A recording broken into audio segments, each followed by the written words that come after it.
who was such an inspiring person and wonderful friend and mentor. And I want to thank Elaine Delbel and Yuan for their contributions to this meeting, and of course to Bettina, who also sent me some material, including the list of all of you, the friends of John who had been in contact with him over all these years. And I'm going to make my own speech now and present a few slides that I have here prepared. So let's see, now my mouse. No, don't say what. Do you not know that? Do you not know that's what I'm saying? So Francisco, I understand you're not a co-host. Can you ask the host to make me a co-host, please? Okay. Yeah. Oh, so our university. Can I share screen? You want to share your own screen, right? Yeah, I have it here. Now here it is. Whereas if they happen the same thing happens to my email and stuff, and can you see it now? Yes, we see. I don't see anything. We see. We see see John carrying balloons now. away from a car rental. Okay, Yes. that's it. So, okay. So Francisco, I just want to make sure you are recording. Yes, Yvette, the session is being, Yvette, la sesión está siendo grabada, ¿cierto? Sí, así es, doctor. Buenos días. Yeah, okay, buenos días, Yvette. Yes, it is being recorded, and it's going to be available on YouTube for everyone. And it's being projected on YouTube for many people who doesn't have access to the Zoom version. Okay, so let's start. We have a long list of presenters. I'm going to give only a few anecdotes. I met John in 1986. He was giving a leech course in Ensenada, organized by Hugo Arechiga, to which we took the equipment from the lab. And John disappeared the first 2 days because he was putting together the whole laboratory. He wouldn't allow us to go in. It was totally forbidden. On Monday, everything was working perfectly well, and we started doing successful experiments over the following 2 weeks. Different experiments every day, always with sense of humor, as you know, a wonderful lecture by him, by Ken Muller, and by others every day, and dinners at night in which we had a chance to talk to him and with him about music and many other things. And I realized how wonderful it was to work with him, to do experiments with the mentor. And I wanted desperately to go to his lab. Eventually, the dream came true, and I was very happy without knowing how much John would influence my life over the following 3 decades. So the next thing I want to say is that we started being friends. We started going back and forth, first Switzerland, Mexico, Switzerland, then Trieste, and doing experiments, giving courses here and in Latin America, conferences, concerts, opera, cooking together, things that most of you have experienced with John. And then we became very close friends to the point that he came for a month once to the coldest winter we had in many years in Mexico. And John was frozen the whole time, and he got ill. I said, I'm going to do the work today, and if I cannot do it, I go back home. So he spent the whole month here. And when he went back home, he called me and said, guess what? What? The house is a refrigerator. The heating system got broken, and I cannot stay here. So what are you doing? Well, I have to check what to do, but now I cannot stay here. A few days later, he calls and says, guess what? I have a girlfriend. And I said, Bettina. He says, how do you know? Because the whole month while you were here, you were talking about Bettina. Oh, why didn't you say that to me? Why didn't you tell me anything? John, I told you, but you didn't listen to me. And then they started this wonderful relationship that lasted for so many years and that was so inspiring. Of course, it was very easy to be friends and to love Bettina as soon as I met her. And there were many other trips with and without families that we made together.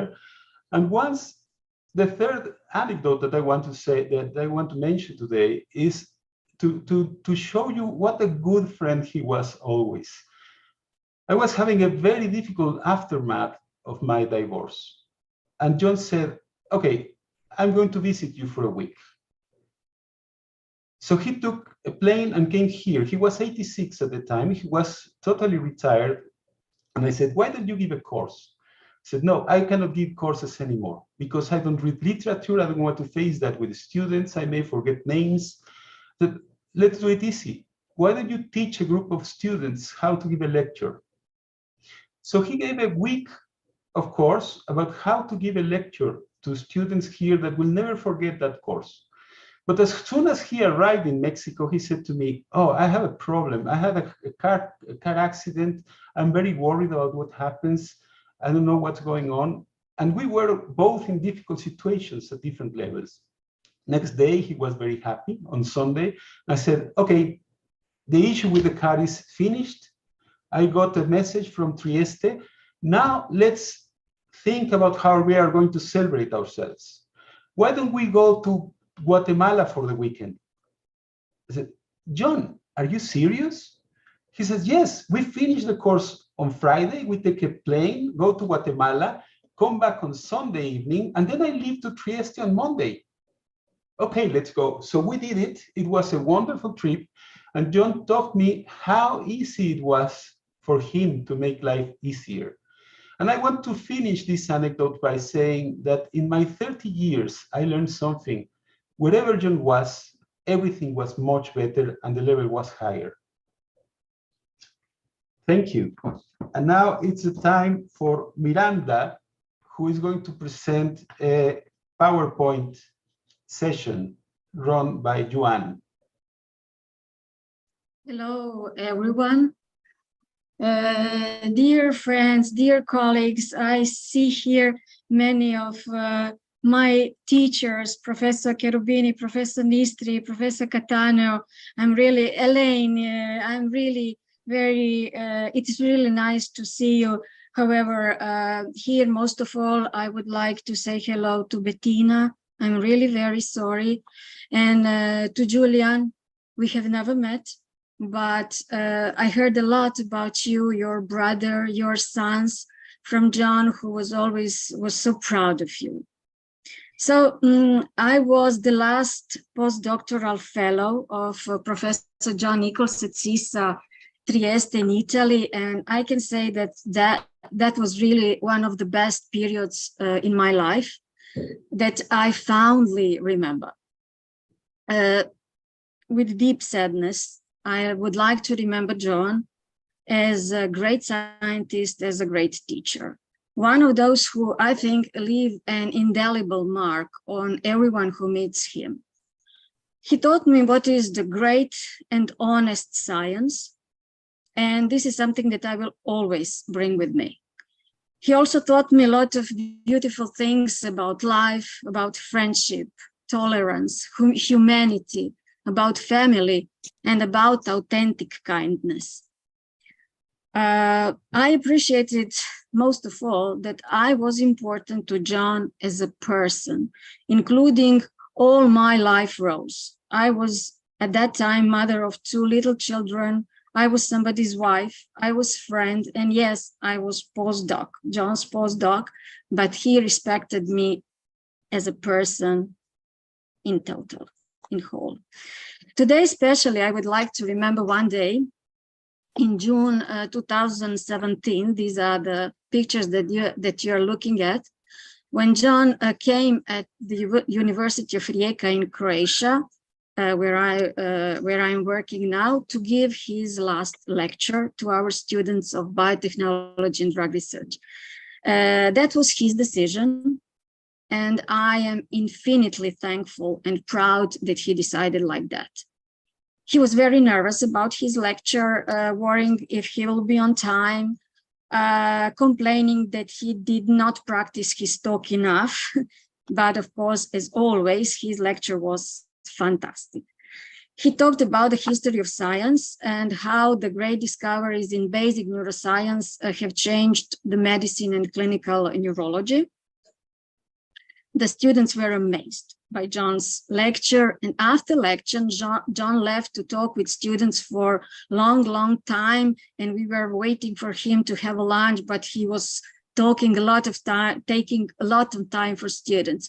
And I can tell you that my students still remember that day, and many of them have chosen the neurobiology as their main field of research, all because of John.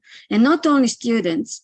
Here at pictures, you can see some of my colleagues. Here is Jelena Ban, who always called John our guru John.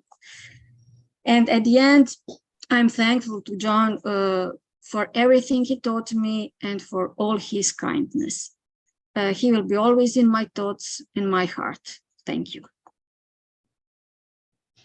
Thank you very much, Miranda. Let's now listen to David Van Essen, who was a young postdoc of John's years and years ago.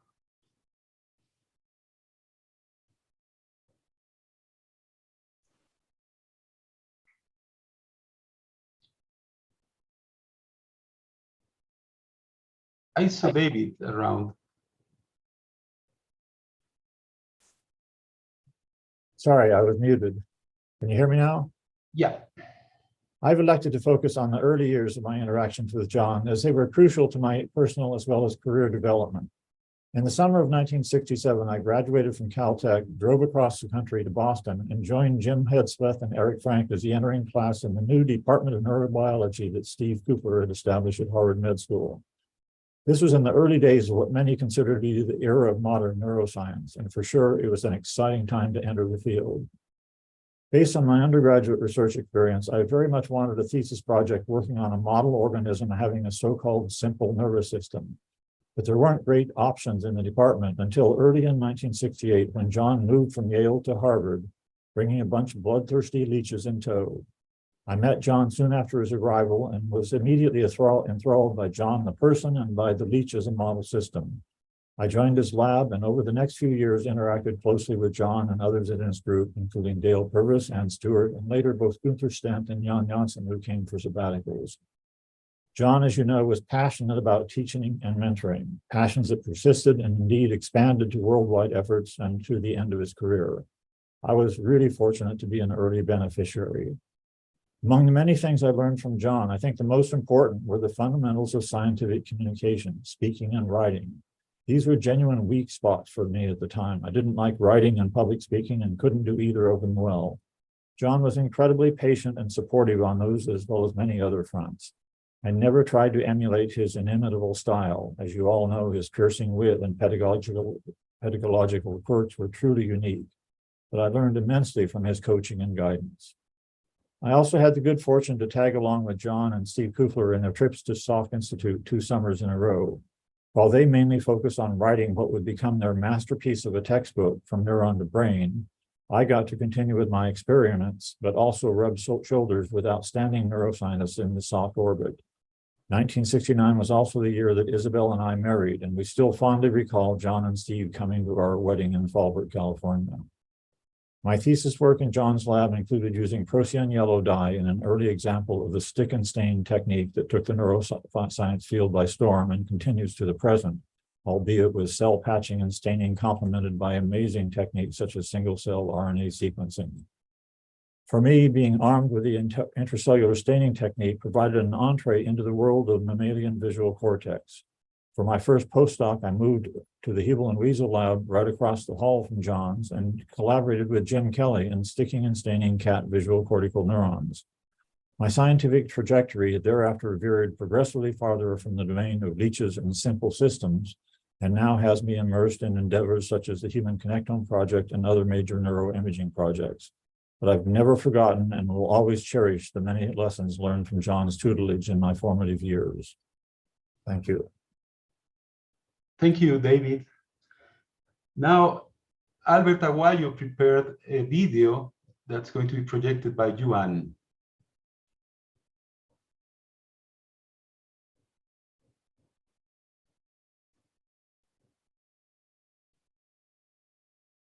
Are you going to play the video?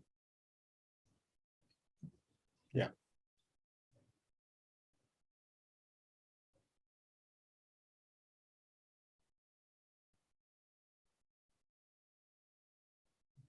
There is no sound.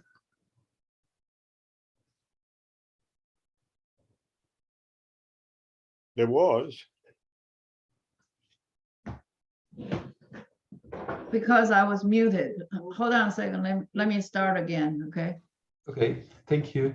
Yeah, I sent it with music. No. Just hold on a second. Let me make it full screen. I am Yuan's backup in any case.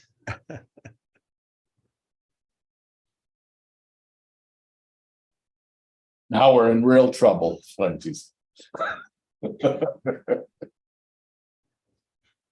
Nicholls was a cherished friend, It's coming. always other present. The sound is very low. My name is Albert Can you raise it? I'm speaking Canada.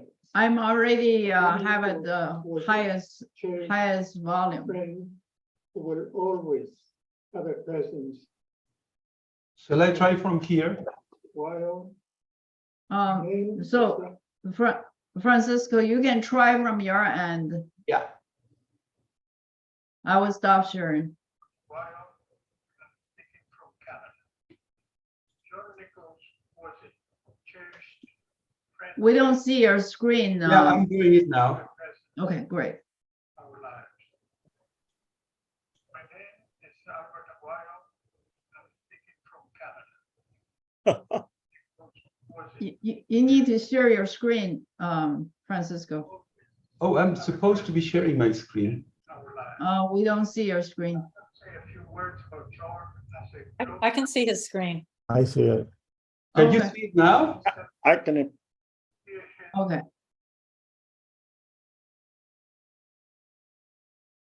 while I'm speaking from Canada. John Nicholls was a cherished friend who will always have a presence in our lives. I'll just say a few words about John as a global educator. Since 1970, he spearheaded and nurtured the Hebrew Traveling School of Neuroscience.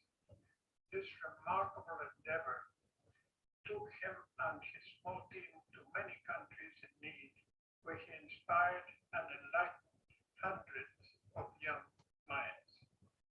His teaching preparations were always a hard act to follow.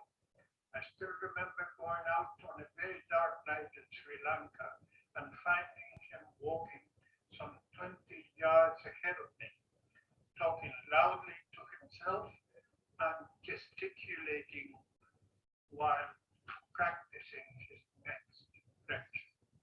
He was rehearsing his famous talk on the beach, where at one point he turned around towards the audience and popped out an imaginary nerve cell from his lungs. This time, as he turned, he only saw me. He smiled and carried on lecturing loudly along the dark, empty street. Could you hear it? Yes. Oh,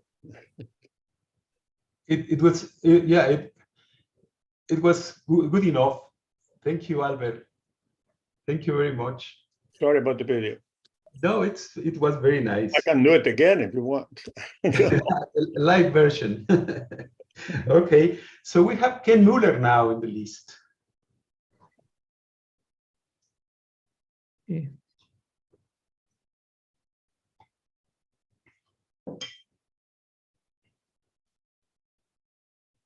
Is Ken around? I saw him.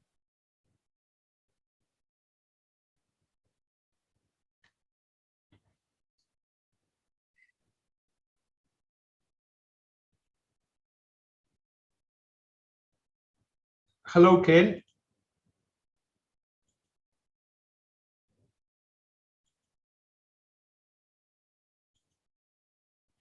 I don't see him. Why don't you ask the next speaker? Yeah. And then I don't see him here either. So why don't we move on and we can hear now George Weissman, who is a cousin of John's.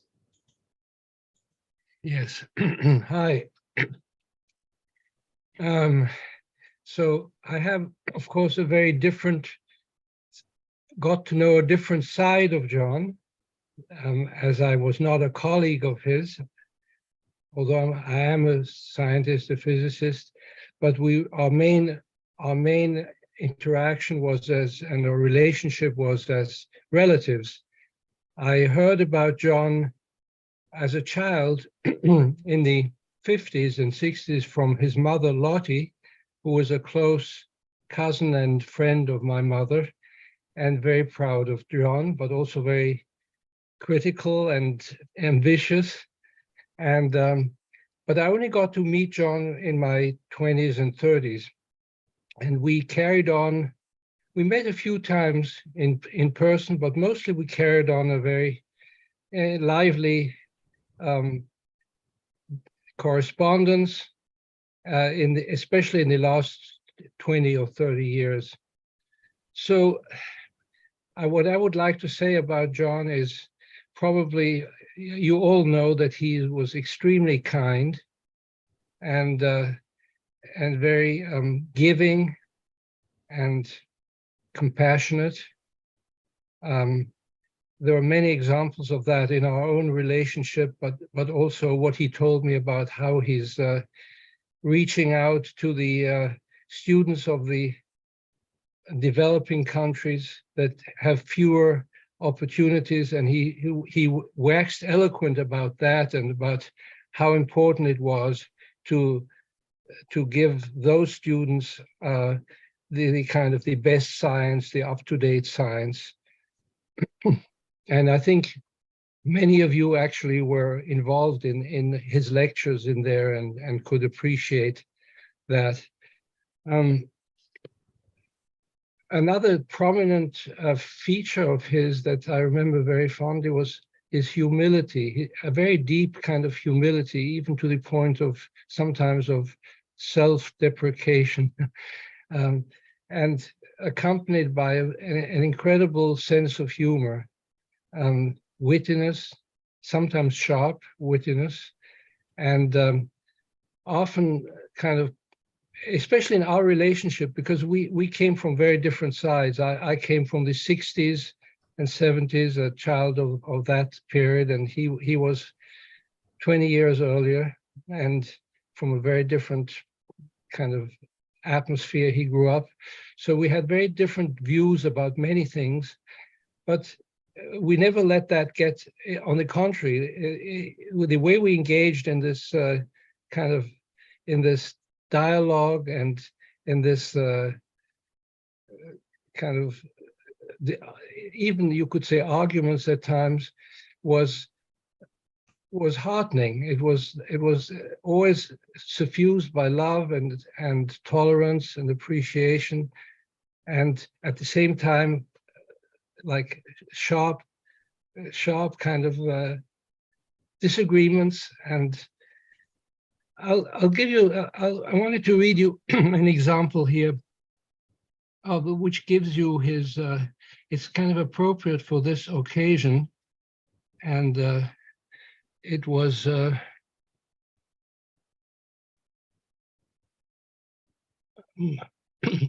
so this was written in the, around 2002. I had written him about research into the nature of the afterlife. And he said, "Dear George, I was happy to hear from you and will write more fully soon. I hope and pray that what you believe in is not true, since A, it will be nice to die if it involves no pain. I'm looking forward to an eternity of perpetual nothingness, since anything else would be hell for me. Although I deserve a dreadful fate like the one described in your article, I hope I may avoid it by refusing to believe in it. Soon I shall write properly. Meanwhile, just for your fun, I enclose as attachments 2 short stories I wrote, Love from John. And then he added, I recommend not opening the attachments. So that gives you a kind of flavor of our controversies. And I have, unfortunately, the last 10 years, we fell out of touch. I tried to call him many times, and Bettina told me that I was calling the wrong, that I was calling the wrong number. But in any case, I was worrying about him in the last couple of, the last year or so, and desperately tried to get in touch with him because I wanted to see him once more, but it was not to be. So I pay my deep respects and my love for John. Thank you very much. Thank you very much, George.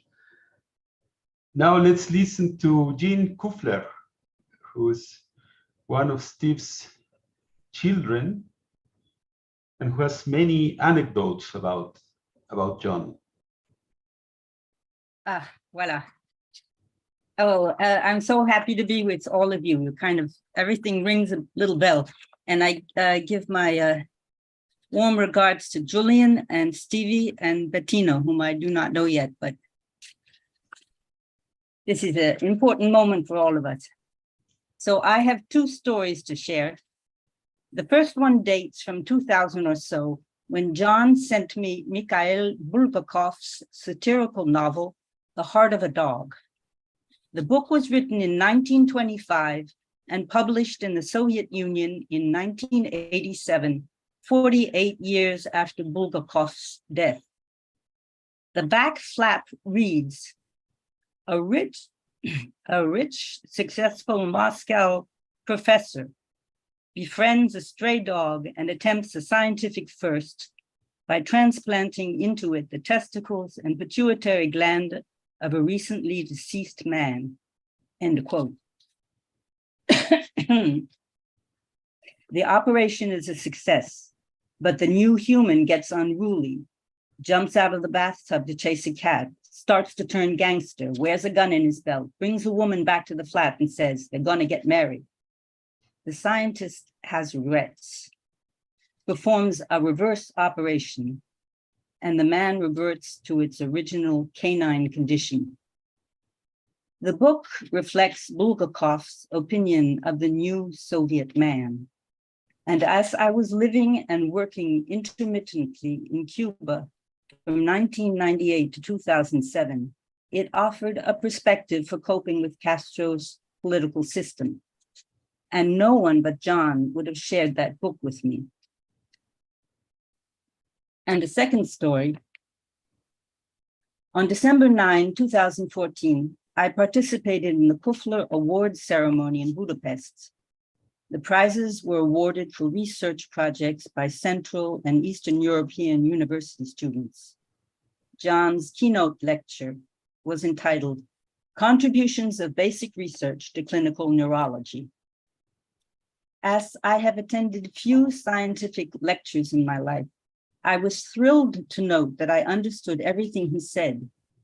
And knowing that he devoted a lot of his time to lecturing in developing countries, I could appreciate how much he was offering. Also, and I see that this is a theme in this Zoom, his delivery was impeccable, concise, well-timed, well-illustrated, fluid, sometimes funny, and all without notes. When I asked him how he managed that, he said he memorized the text, and if he messed up, he'd start again at the top and do so until he got it right. So he was also a performer, and that was another lesson. And a footnote, Steve Kuffler and John adored each other, and they had a grand time jointly composing the textbook From Neuron to Brain. It was first printed in 1976 and is now in its 6th edition, in the first 5 of which John participated. Now the book has new authors and the content has evolved, but I'm sure it bears the mark of their unique collaboration. And here is a picture of Steve and John in Woods Hole. It's on the back flap of the first edition, backwards. And it was taken by Damien Kuffler, also a neurobiologist, in Woods Hole in 1967. Thank you. Thank you, Eugene. That's actually one of the very few photographs of both of them together, and the originals are lost. We couldn't find any to put in the 6th edition. It's a pity. Thanks a lot. So let's go now to Alessandro Treves, who is going to show us a picture which is going to be projected by Joan also. So it's very nice for me to see all of you here, especially Bettina. I met John relatively late in our lives, and we really made friends even later. So the first time that I was invited to his birthday, it was when he turned actually 92. And as I like to not just break breads with my friend, I baked a bread, which is a tribute to from neuron to brain. So you see the neuron on the left and the brain on the right. And it's different flowers and yellow and red peppers and olives and za'atar. And I show it to you actually the way it was before baking it, because after it came out of the oven, some of the vesicles got fused with the presynaptic membrane and the neurotransmitter made a bit of a mess. That's all. I just wanted to share you the bread that I made for John. Thank you. Thank you. Thank you very much, Alessandro. It's a wonderful image and story. So now let's hear Peter Somogi, whom I appreciate very much. He's here. I know he's having some difficulties now. Dear friends and colleagues, it's good to meet you. Most of you I never met, but we share an admiration for John and for the original science for which he was a beacon, as well as the European values which he represented until all his life. And he was a true European. I worked with him in the last 10 years in the Stephen Kuffler Research Foundation based in Hungary, which Eugenie already talked about in Budapest, which I set up with some colleagues. And the aim was, I show you the first page, please go to the website. Unfortunately, I didn't make so here is the website. I didn't make a PowerPoint, so all the text went reverse, but now I reversed it and printed it. So there you have, and Stephen Kuffler is watching us all. Kuffler was a Hungarian-born genius who was probably among the most original neuroscientists of the 20th century, with many pupils, and had an influence on the life of many of us. And we decided that young undergraduate students and master students, so very early, who take the effort to make an original research project and achieve results should be rewarded all over Central and Eastern Europe. All in all, we awarded about 100 young scientists.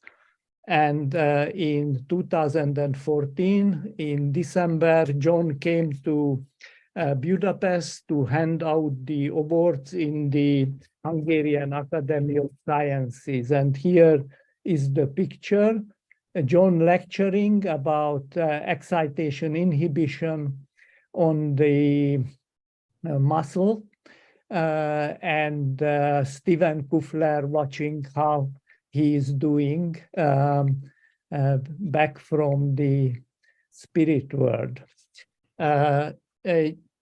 It was a great honor to work with him until the last period, but sadly, due to the tragic political situation in Hungary, the foundation closed last year.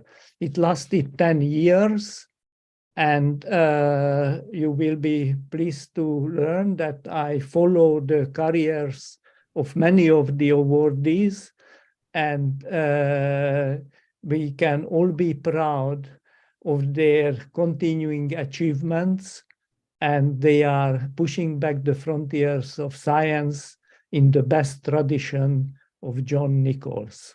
Thank you. Thank you very much, Peter.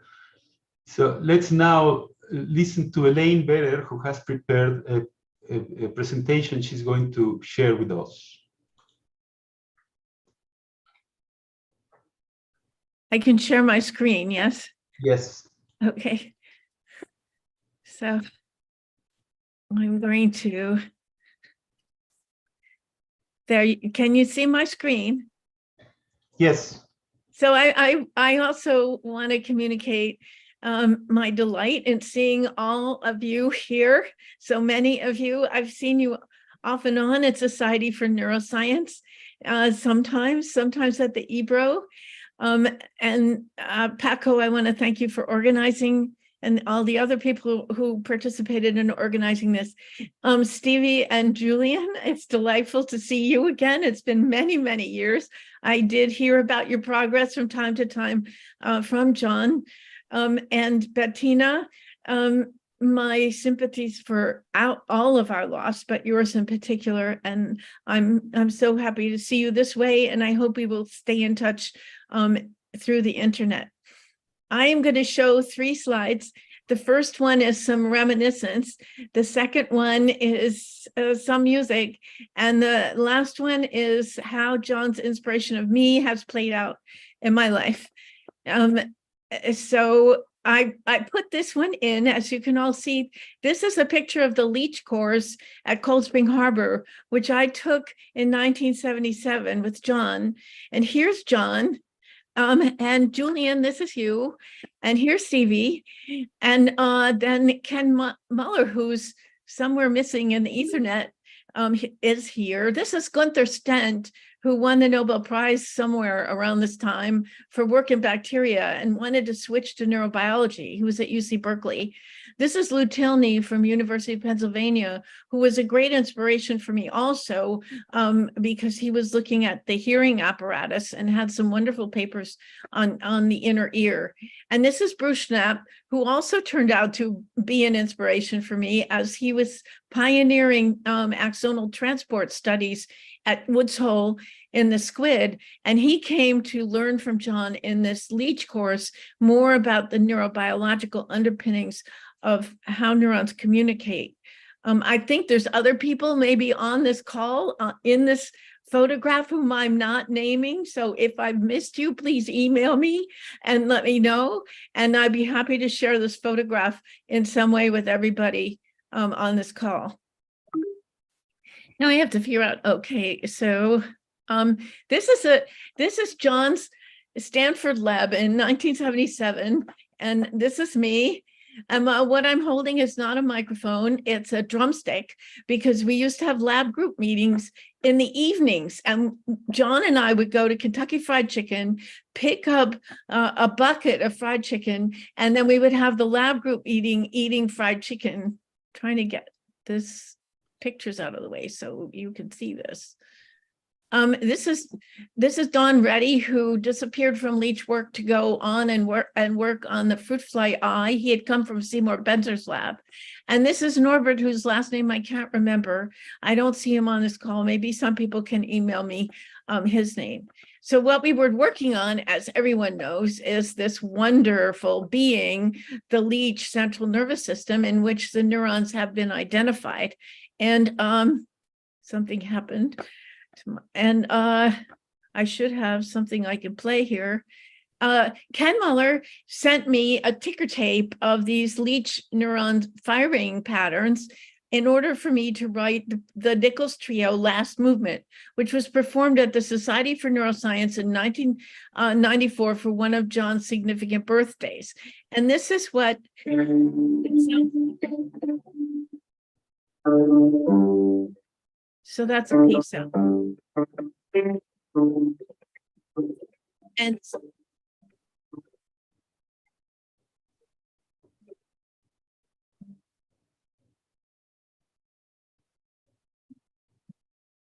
Elaine, the sound is off. Well, the sound is off. Oh, no.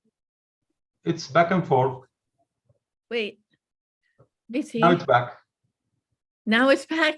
Yeah. But I just turned it off. So I don't know what you guys, so tell me, Paco, does it start to play now? Yes.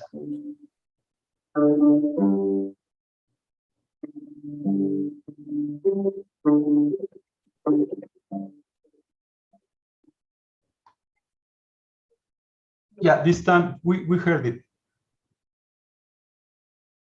I don't know what you heard because it's still playing for me. So I hope you heard something, but Yeah, we heard the cell, your composition on the cell rhythm.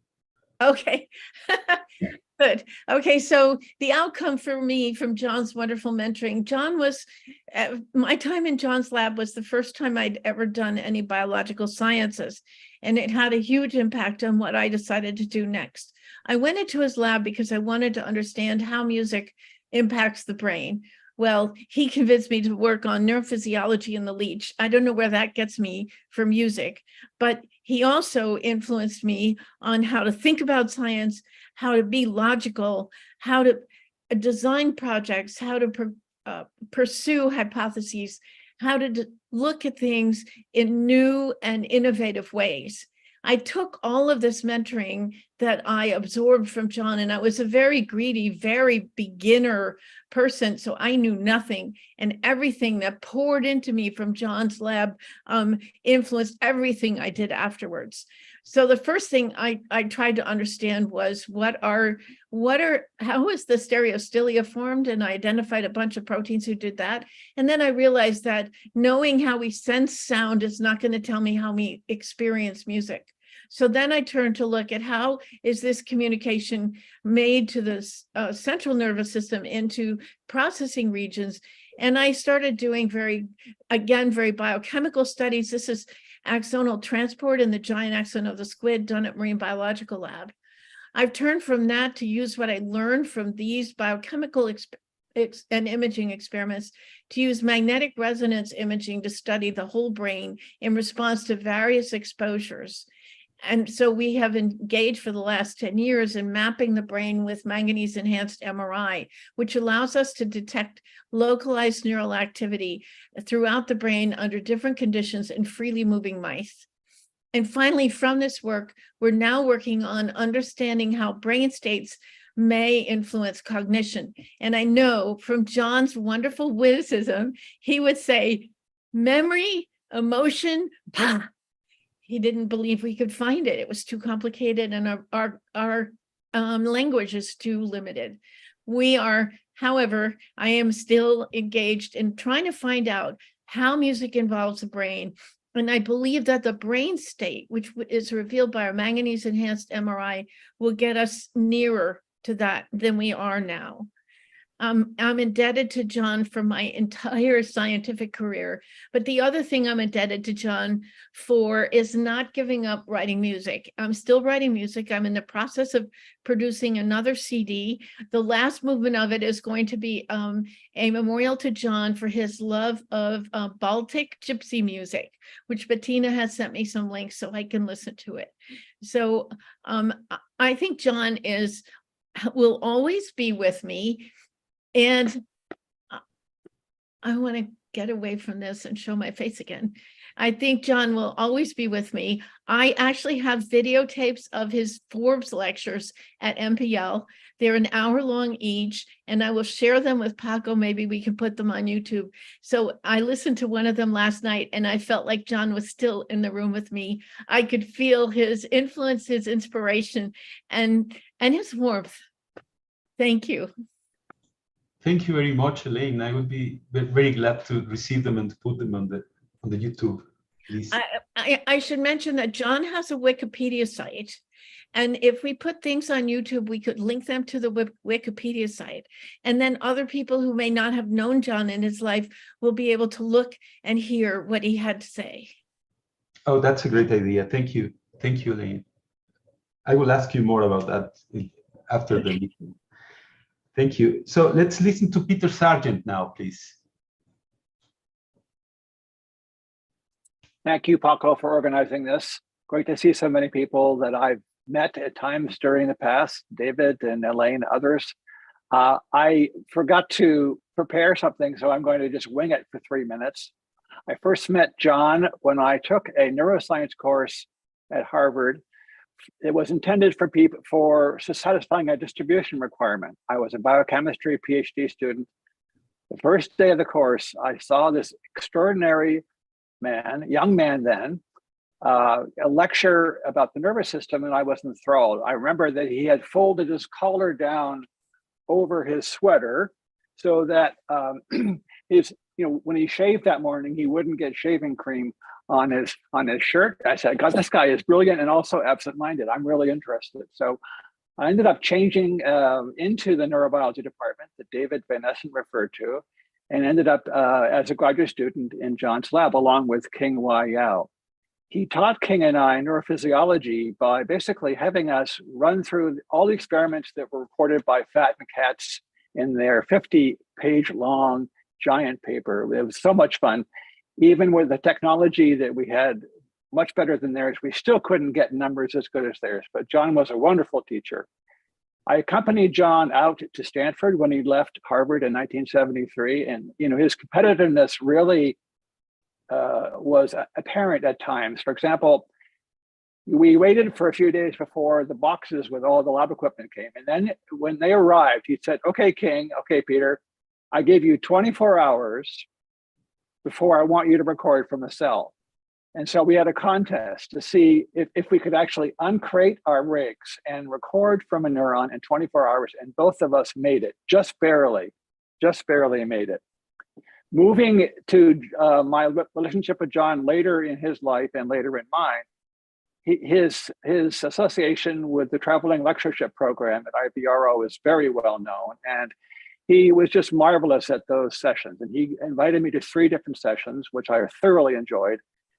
It was really the interactions that we had with the students who were wanting to learn how to give presentations in neuroscience, in symposia, that really was impressive to me. So we would ask the students on the first day of the class, these classes were about eight days long, if they would like to learn how to give a 10-minute talk.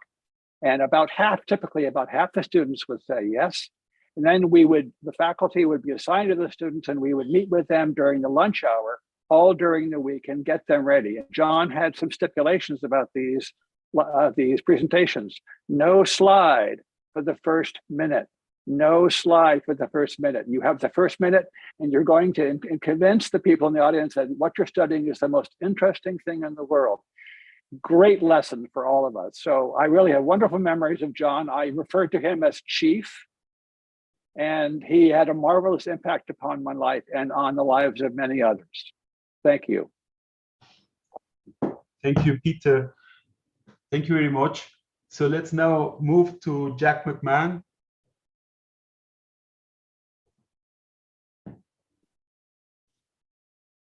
Can you hear me? Yes, very well. Okay, great. So I knew John for close to 60 years, beginning from nearly the beginning of my activity in neuroscience. I had just finished my graduate work at the University of Tennessee when was essentially a postdoc at Yale University in the Department of Anatomy. And I had heard that they had just recruited in physiology at Yale a young man by the name of John Nicholls, and he had been working with, before this, with the most famous neuroscientist in the world at that time, I believe, who was Stephen Kufler. And so I was very interested in hearing this Nicholls, and it was going to be lectures that he was giving to medical students. And I thought I would be able to just walk in easily and find a seat, because at that time, Yale University didn't require their medical students to take exams. And so nobody showed up at class. The only thing that the Yale medical students had to do was to pass the national boards. And so the classes were sparse. But I found out when I got to the lecture room that it was packed. There were people standing, sitting in the aisles, people down in front. I'm certain that if the fire department had seen that place, that they would have been a little upset. So I could see John just barely by craning my neck around the door and in the front. But and when it was over, it's the first time that I had ever heard a lecturer get an applause, and it went on and on. And of course, I went back and heard the rest of the lectures and was on time for that series. Now, while John was there, he maintained his relationship with Stephen Kufler and the newly formed neurobiology department at Harvard, and they began having meetings about 2 or 3 times a year. It was he organized these meetings, John did, with Ed Kravitz, who was a member of the department at Harvard. And what would happen is an alternative meetings, the Harvard folks would come to Yale, and the Yale folks would go to Harvard.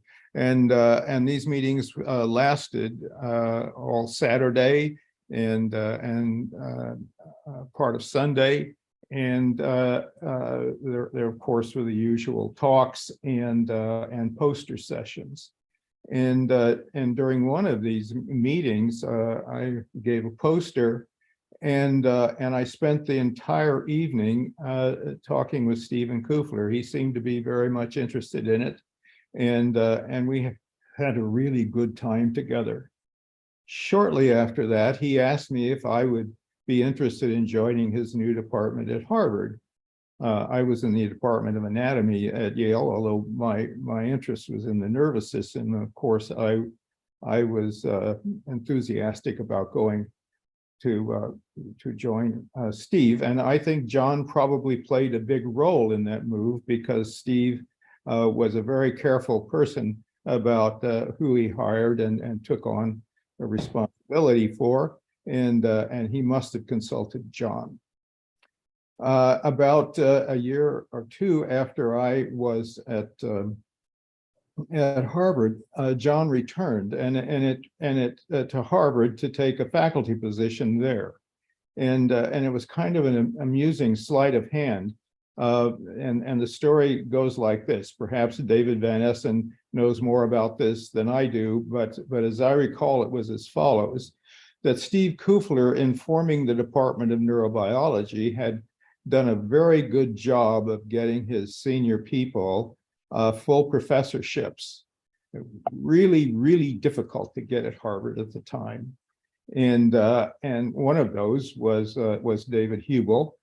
But he couldn't swing it for Torsten Wiesel. He couldn't get the full professorship. The other departments were just raising Cain because professorships. And so Torsten Wiesel couldn't get it. And this was about 10 years before David Hubel and Torsten Wiesel would get the Nobel Prize. And so they were in kind of a turmoil about how to keep them together. And the chairmanship of the Department of Physiology at Harvard became open, and David Hubel applied for it. And I guess the university wanted to keep him very badly, so he became chairman of physiology. And of course, with that chairmanship became some appointments, and one of which was a full professorship. And of course, he immediately appointed Torsten Wiesel. So they were going to stay together as full professors. But he also had a couple of other appointments. One he made for John Nicholls, and the other was for Zach Hall. Now, several months after the appointments were made, David Hubel decided he really didn't want to be chairman of the Department of Physiology. So he, Torsten Wiesel, John Nicholls, and Zach Hall moved back across the quad at Harvard Medical School into neurobiology, and the rest is history. John was a wonderful teacher, as you've already heard, a wonderful teacher of his students in his own lab, but also a wonderful lecturer. He continued giving his lectures at Harvard, and he and David Hubel provided a fantastic course for the first time to undergraduates at Harvard, over at Harvard College. The room was packed, and making this palatable for undergraduates was an amazing feat. In the early 1970s, he and David Hubel began giving a series of lectures at Stanford University. They were in bad shape as far as neuroscience and physiology in general was concerned. They asked me to join them in giving the lectures, and so we gave a series of lectures, and I really kind of fell in love with Stanford when I was there, and thought if I were ever going to leave Harvard, that's where I would like to go. And sure enough, a few years later, John decided to move to Stanford, and I believe, if I recall correctly, his first appointment was in psychology, or at least he had his labs in the psychology department. But Stanford was very interested at that time in forming the second neurobiology department formed after Harvard, and John played a big role in organizing that, and in the choice of Eric Shooter as its first chairman. John, I would imagine, was asked if he wanted to be chairman of the new neurobiology department at Stanford, but that wasn't in his line of interest at the time, to be running things that way.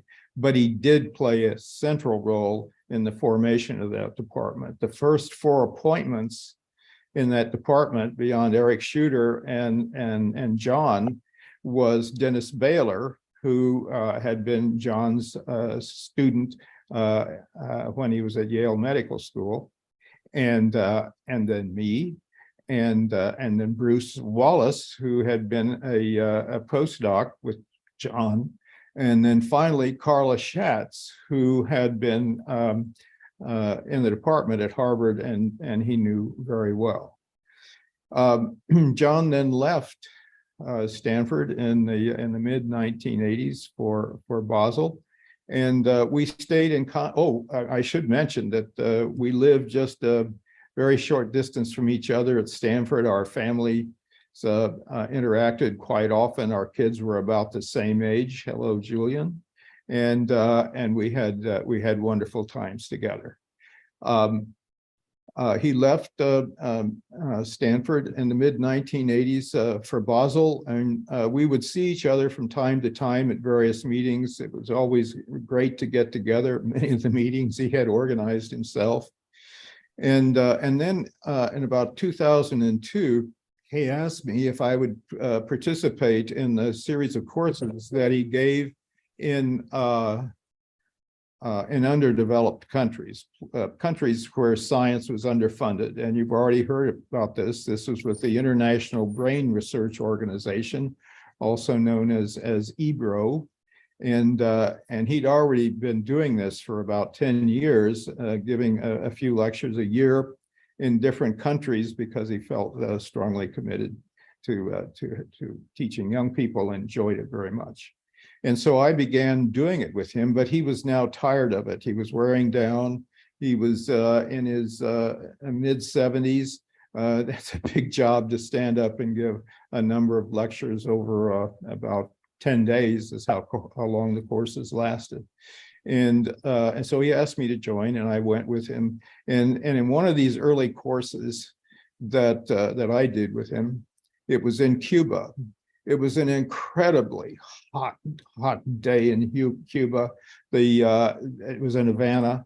The air conditioning was constantly going off, and this was an afternoon where the air conditioning was off. And he was giving the last lecture of the day. They'd already had 4 lectures or 5 perhaps, the last lecture, and it was on synaptic signage in the retina, which is incredibly confusing for young people who are just starting out in the field. A lot of it's counterintuitive and difficult to explain, but John was magnificent. He was up on the stage. You could have heard a pin drop. There were about, somewhere close to 100 people. And I should mention that these courses would start out with about 50 to 70 people in them.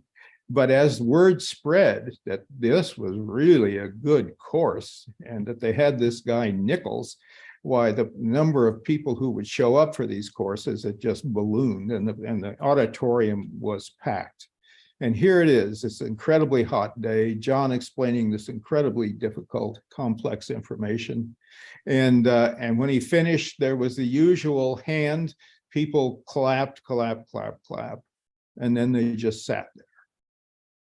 And finally, I mean, it's kind of like being a rock star. He had to say, go home, I'm finished, I'll be here tomorrow. And finally, they left. And when I saw that happen, I realized John just couldn't quit, because he'd been talking about giving this up, that he was tired of it, he didn't want to do it. And I told him, I said, John, if you promise to continue doing these courses, I will take care of the organization of them and put them together. And so I did for quite a few years. John went on, and he finally stopped lecturing in these courses about 12 years later. He was 86. He was just running out of steam. And you can imagine, you know, someone that age standing up and trying to be correct and right and funny, because he was always amusing. In fact, students would say, I just come every day because I want to hear how outrageous he is. I mean, he was just an amazing lecturer. So that's all I really have to say about John, and to leave you with is with the impression we were terrific friends. As you've already heard, he was a very kind person, extremely generous to me, and of course, he's had a big influence on my life. Thank you, Jack. So let's move to Daniele Amati, please. And let's try to keep the time, the 3-minute rule, John's rule.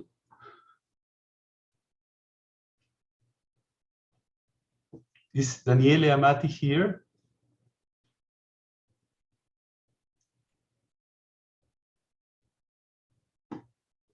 Okay, let's move on. And there is a video sent by Brian Salzberg. He couldn't be here because he has a surgery today, but he sent a video that Juan is going to project.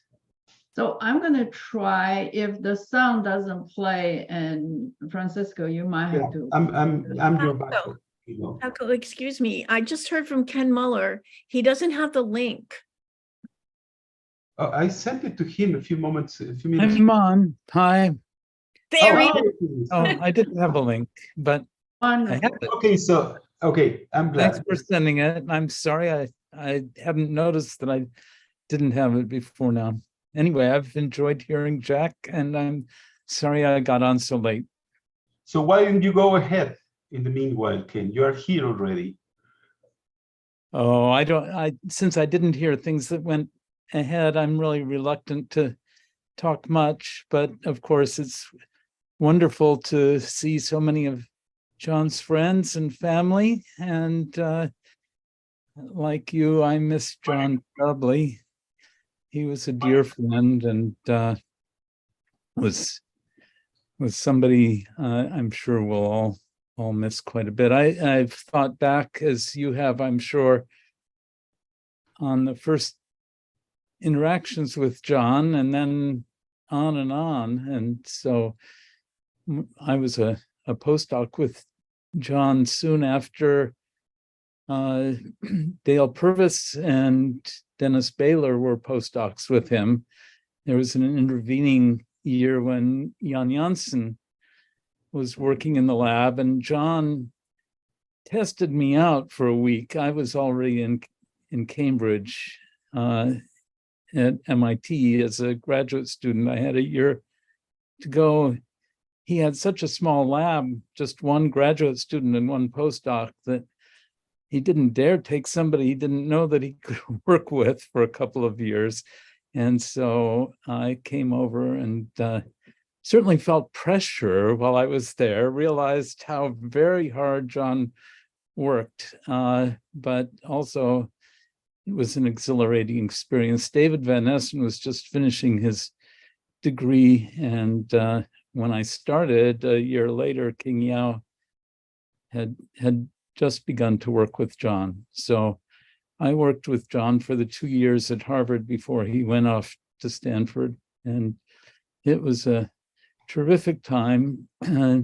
Peter Sargent came into the lab frequently, although he was a student at the time in another lab, but he continued on when John moved to Stanford and finished up with John. So he can, I'm sure, remember some of those things. And at that time, Julian and Steve were in elementary school, and John would drive them over to their French school. And once or twice, I got a ride with John to the lab, along with Julian and Steve, who were dropped off at the school on the way. So these were very special times. And of course, John became a lifelong friend. It's impossible to have that kind of experience with John and not to have an enduring friendship with him. So one thing I want to be sure to mention, of course, John had a terrific sense of humor. Everybody knows that. And that sense of humor came out wonderfully well in the book that he wrote recently that was so marvelously illustrated by Bettina, who just captured in her beautiful sketches the essence of this sense of humor that John conveyed. So if anybody hasn't seen John's book, you should definitely get a hold of a copy. I know that I had some correspondence with Zoltan, who said that he couldn't stop laughing and interrupting his wife while he was reading this. So it's a terrific book. Anyway, I've talked long enough, but thanks for letting me join you. And I'm sorry I didn't get on earlier. If only I had found the link. Thanks to you, I got your early reply, and I thought you had gotten all the mails. It's clearly not the case. I'm very sorry about that, but I'm glad that we catch you in the middle. Okay, thank you very much, Ken. So let's go now to Brian Salzberg. Brian Salzberg's video, which is here. Can you see the screen? Yes. Okay. My name is Brian Salzberg. I regret that I cannot be here today. John and I were close friends for 55 years. I met John around 1968 when I was a graduate student at Harvard in what was then known as high energy physics. John gently guided me from elementary particles to neuroscience. In 1971, he sent me to Larry Cohen's lab at Yale. For this, and for many more kindnesses over the years, I will remain grateful to John for as long as I live. Rest in peace, John, and be well, Tina.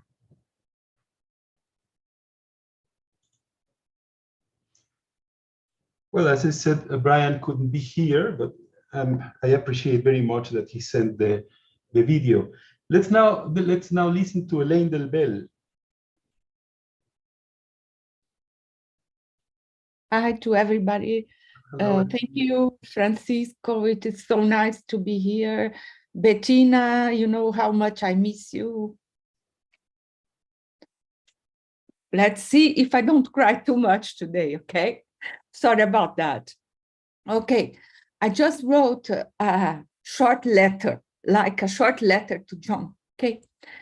So I said, Dear John, I just have some minutes, and so I'm writing this short letter to you. First, meeting you in December 94 during Hebrew visiting lecturer team course in Mexico City, where I was your student, was one of the most remarkable experience of my life. It was the first time that a teacher emphasized that they were there solely and exclusively for the students, bringing to light the importance of a student-teacher relationship. Dreamy as ever, I immediately thought I have to share this remarkable human being with other students in my country.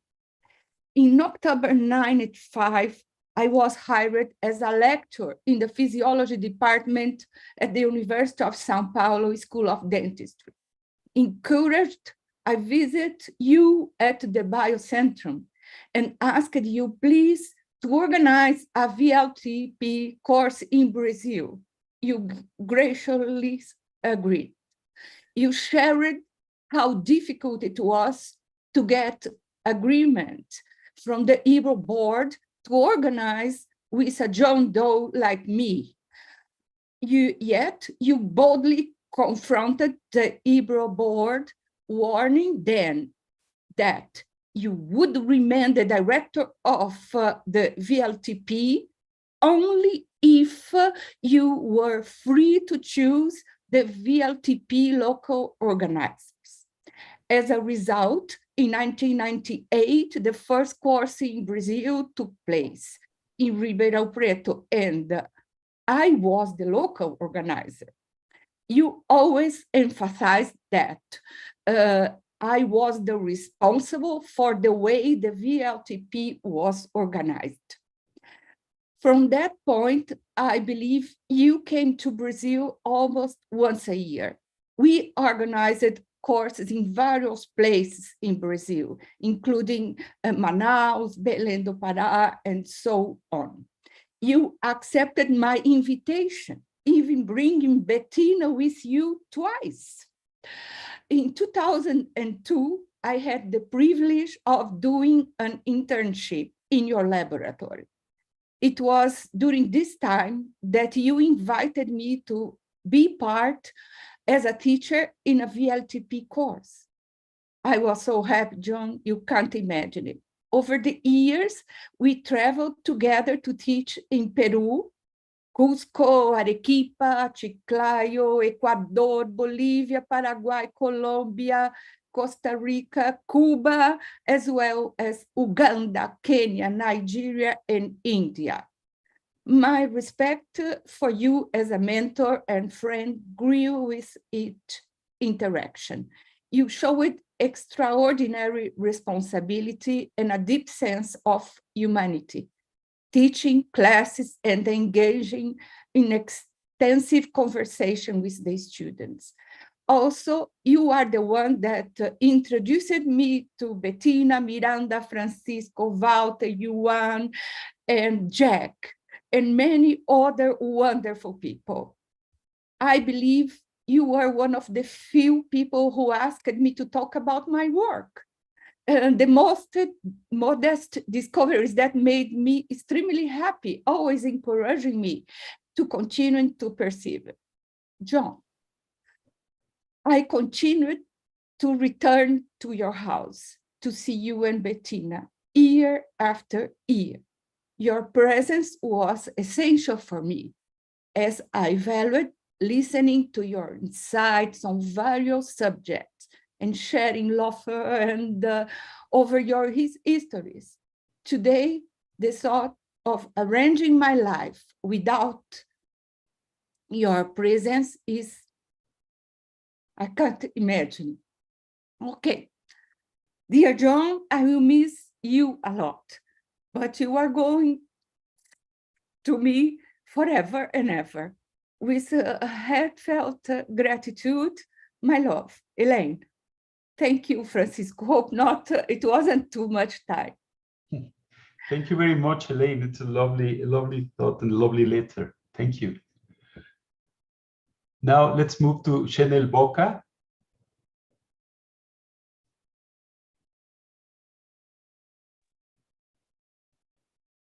Hello, everyone. Hello, When hello. compared to everybody else, I seem to be the baby in the midst, but that goes to show, you know, that Dr. Nicholls never discriminated. Please permit me to share my screen. Yeah, you can go straight.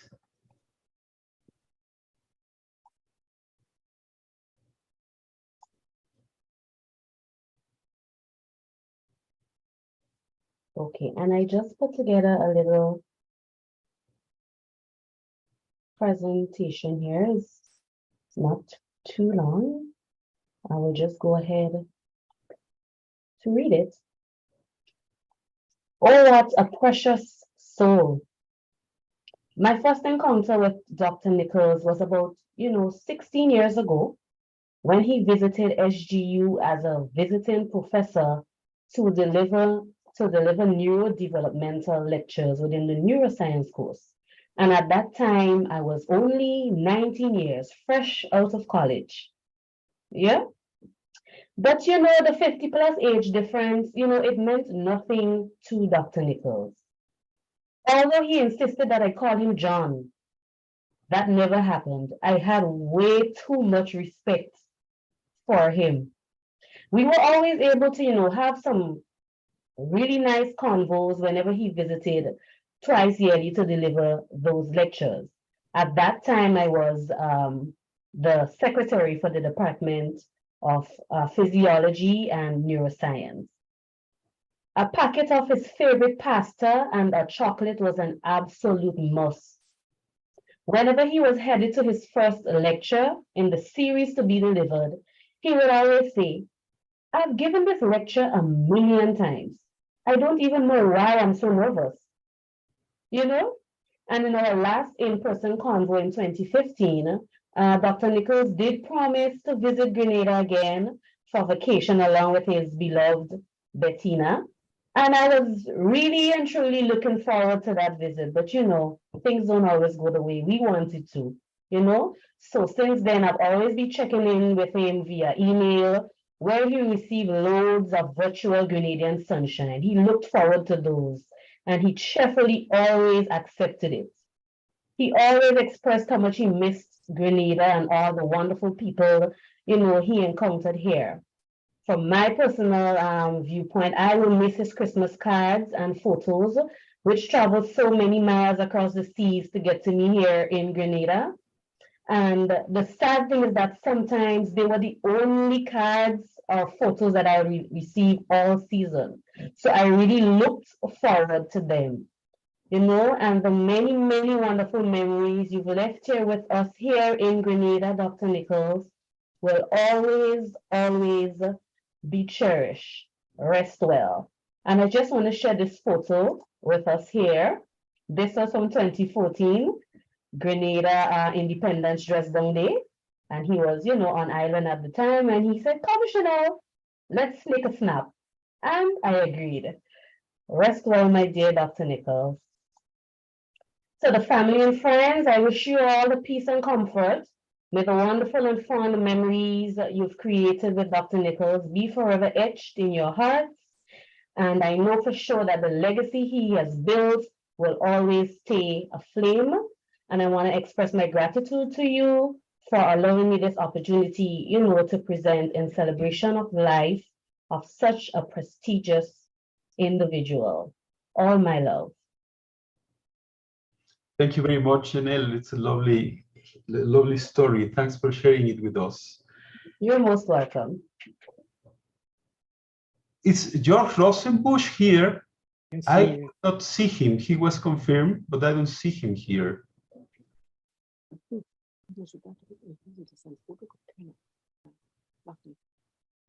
Otherwise, we can move on to Robin Cooper.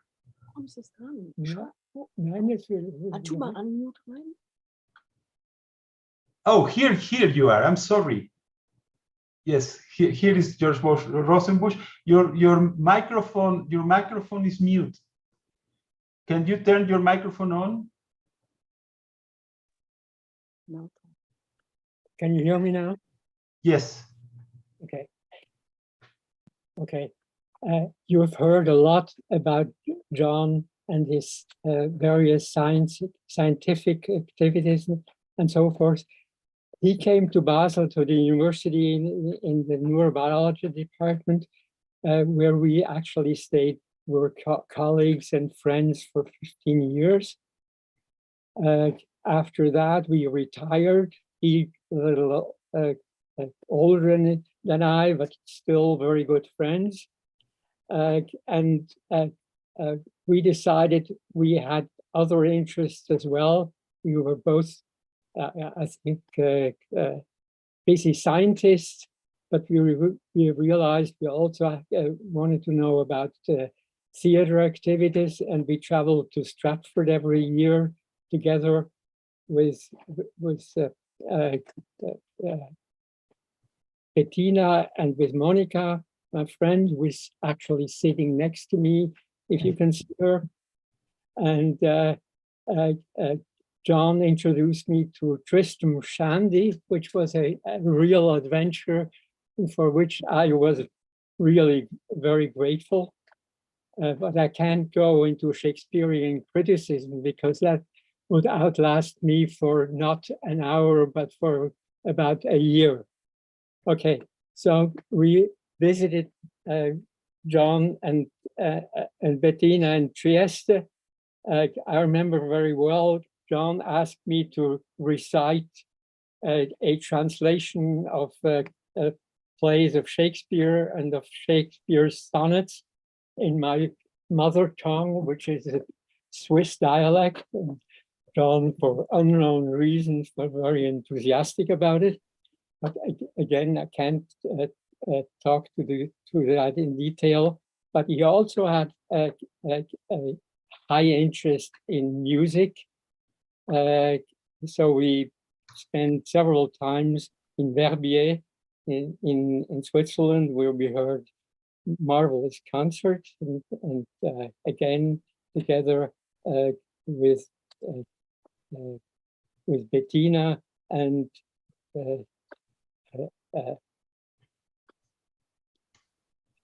okay, and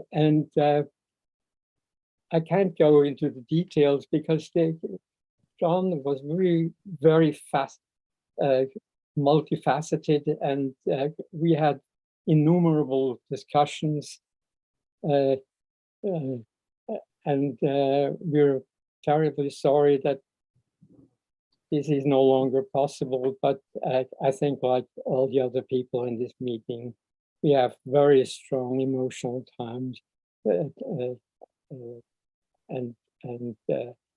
incredible gratefulness to have been his friends. And I'll stop at that. Thank you very much. Thank you very much. Thanks for your contribution. John used to tell a lot about your trips to the Shakespeare Theatre in London. Okay, let's move now to Robin Cooper, who, I don't know if he's here, but we have a video.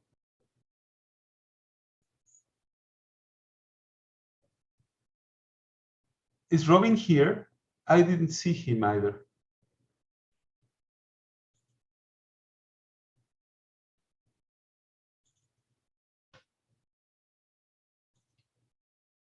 If not, I will share the screen. Can you see the screen now? Yes. Yes. Hi, I'm Robin Cooper. I worked with John as postdoc from 1989 to 92 in Basel, Switzerland. It was a highlight of my academic career, not only to conduct research with John, but also to be a friend of John, hear his wit, humor, sarcasm, just a wonderful individual in every way. His lab environment really promoted a wonderful working environment, met international people. He always introduced his lab members to everybody, that came through the lab. The lab environment, working with all the wonderful people that worked in the lab, was just a highlight. And John's support over the years has just been unwavering. 2 times I invited John to the University of Kentucky, and he came and gave a plenary talk for our local chapter in neuroscience. And then when I started the neurophysiology course, John said, "Oh, I'll be glad to come and help teach the leach system." And the students just loved him, like everybody, that gets to meet John. He's always so supportive and helpful to everybody that he comes across. He's going to be greatly missed. I've enjoyed working with him over the years and all his fellow colleagues. Okay, thanks to Robin. And now we have Leslie Henderson, who sent the And I'm here. Yes, and you sent. Yes, and I'm here too. Yeah, here is the presentation. Let's see what something is wrong now with my PowerPoint. Give me a second, please. Francisco, I can do it. Okay, yes, go ahead, Joan, please.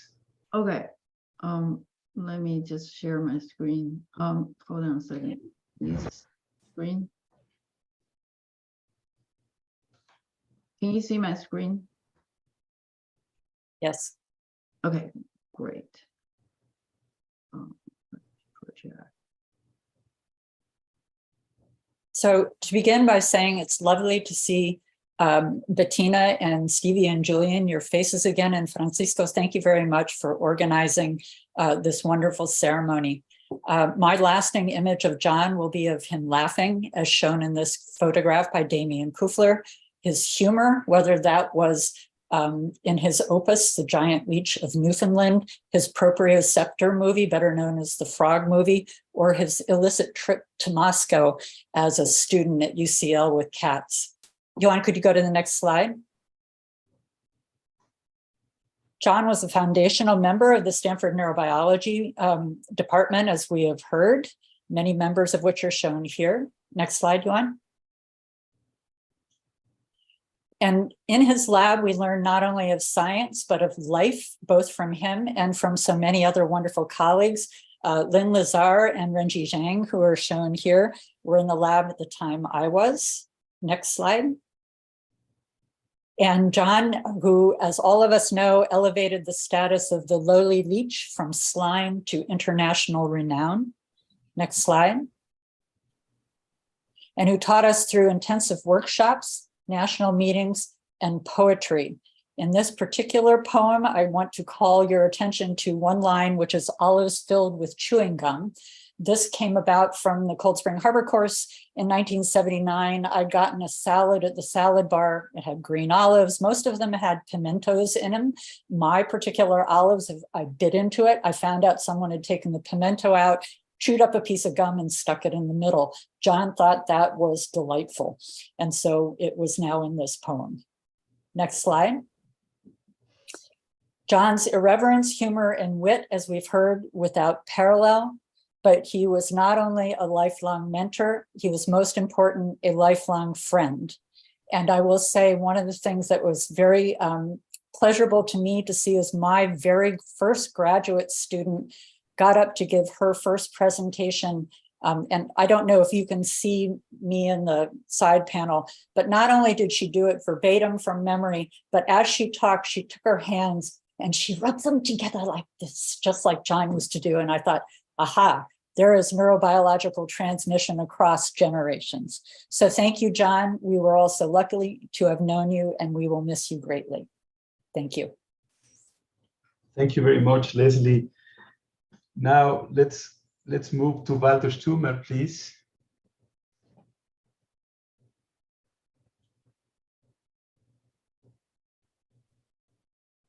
Well, okay. Hello, everybody. It's nice to see so many people that I haven't seen for a long time. John was a person who profoundly influenced not only my scientific life, but also so many other aspects.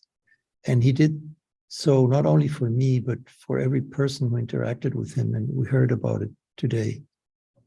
And that was so typical of him. I just want to tell you two little anecdotes. One was, which are non-scientific.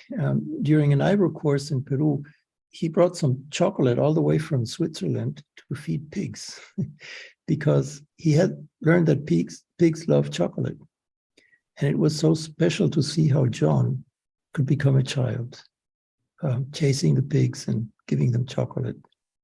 And I had a lot of respect for John and already knew him, but it was amazing to see such a prominent scientist and have so fun in life.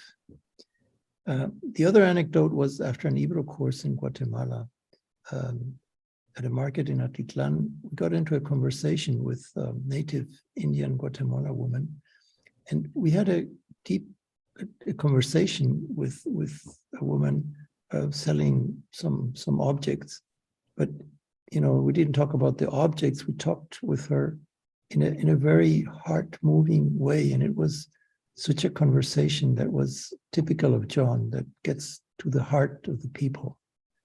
And his humanity is so deeply rooted. By the way, our connecting flight through Mexico was late from Guatemala, and it was clear that we were going to probably miss the connection of the Lufthansa flight to Frankfurt. But he had an idea. He said, well, let's order a wheelchair, and you're my nephew.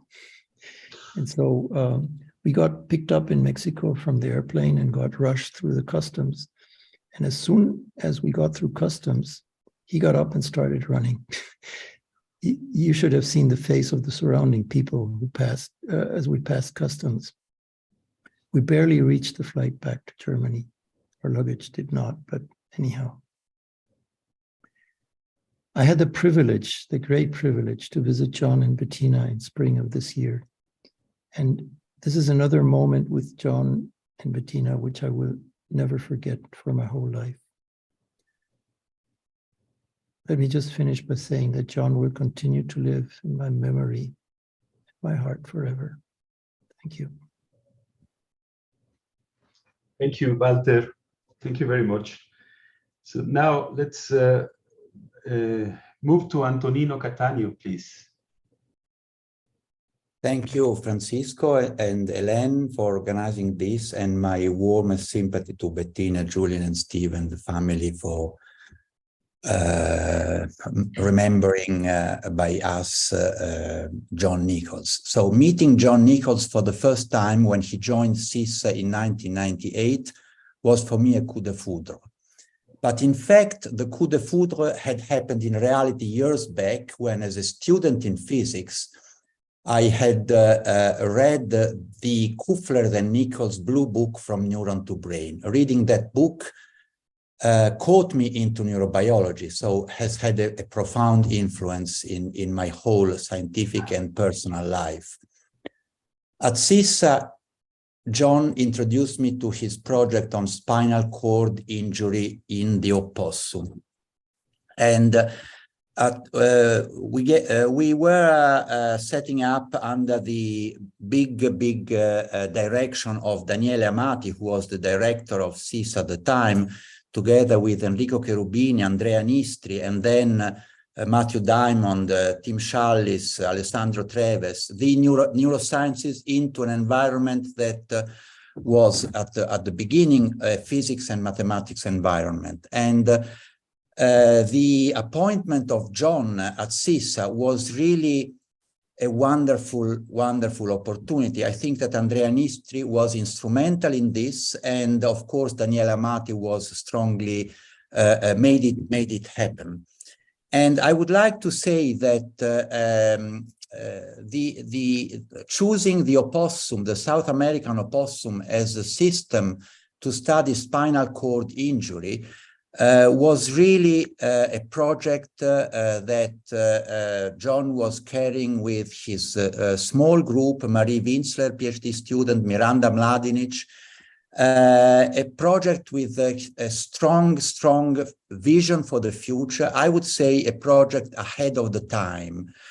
His idea was very simple. This marsupial, between 2 days, starts from being able to regenerate after a complete lesion of the spinal cord to a total inability. And the close time window ensured that one could avoid confounding effects due to developmental time course, but also thoracic versus lumbar spinal cord had different time points. So he could also compare a spinal cord at different developmental times. So really the project was very carefully designed, very ingenious, and my only role was I am a molecular neurobiologist, and he wanted really to study the system, to study the genes involved. So by conversation at lunch outside of the Bella Vista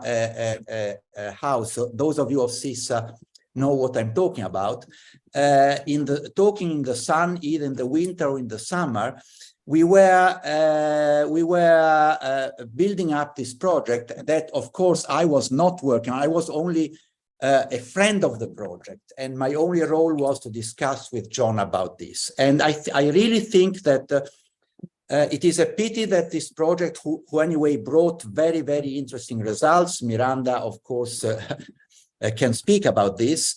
And it is a pity that this is not being carried forward with more modern techniques than differential display CDNA libraries that we were using at the time. So I make a plea with Miranda and others as a legacy for scientific vision of John to take this spinal cord project up again.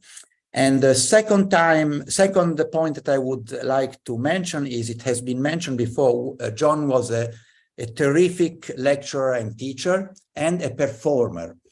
I would like to remember 3 of his lectures very briefly. One was at CISA. He was giving lectures of many different types. One was of lectures to non-neurobiologists, talking about interesting problems. And he gave a lecture that for me was terribly inspiring, and it was in typical John Nicholls style, I think. He convinced all of us how important it was to study neurons that are involved in breath control. And his argument was that there is no more important function for our own whole human being, living person, is to understand how we control breath. And although this may seem less fancy in terms of solving this or that huge problem of diseases, it is such a fundamental scientific question. This is very much in John's style. And then lastly, I like remembering 2 beautiful lectures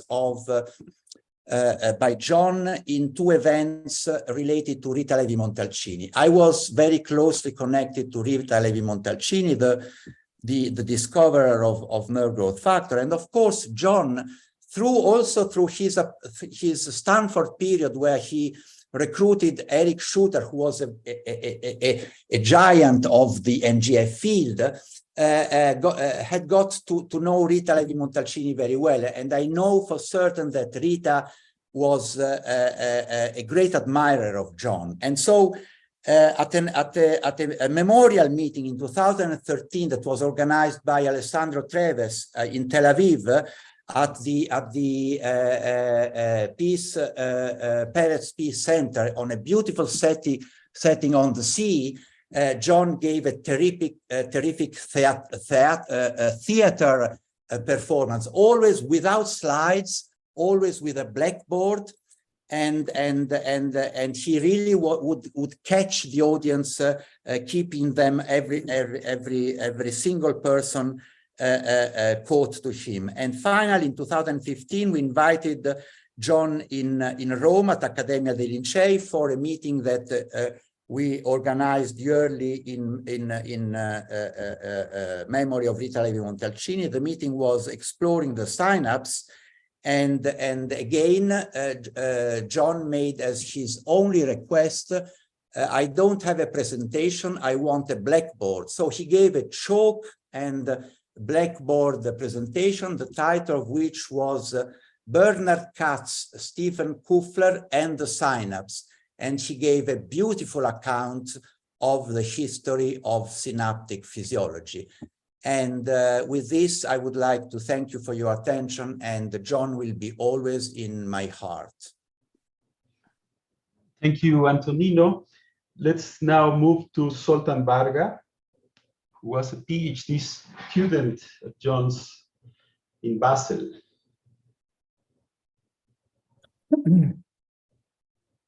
Bettina, Stephen, Julian, my heartfelt condolences and my sympathy to all of you and to all of us. It's hard, excuse me, it's hard not to be emotional. I think John's enduring affection and commitment to us as students was really embodied by the annual Christmas or New Year's greeting cards that he sent to us, always with some Aztec or Mesoamerican poetry. And they were always meaningful and had some depth to them, something to look forward to every year and to start the year. So I have done my own little research, and I found an Aztec prayer that I want to share with you. And then after that, I will move on to lighter topics.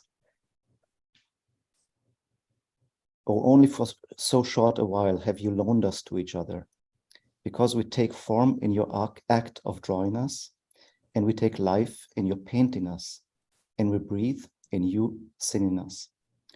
But only for so short a while have you loaned us to each other, because even a drawing out of obsidian fades, and the green feathers, the crown feathers of the quetzal bird lose their color, and even the sound of the waterfall die out in the dry season.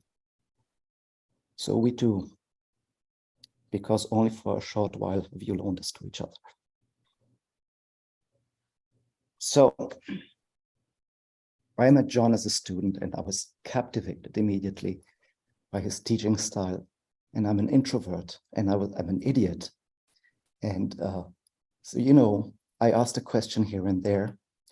And then came the time when he was asking who would be interested in joining his lab as undergraduate students.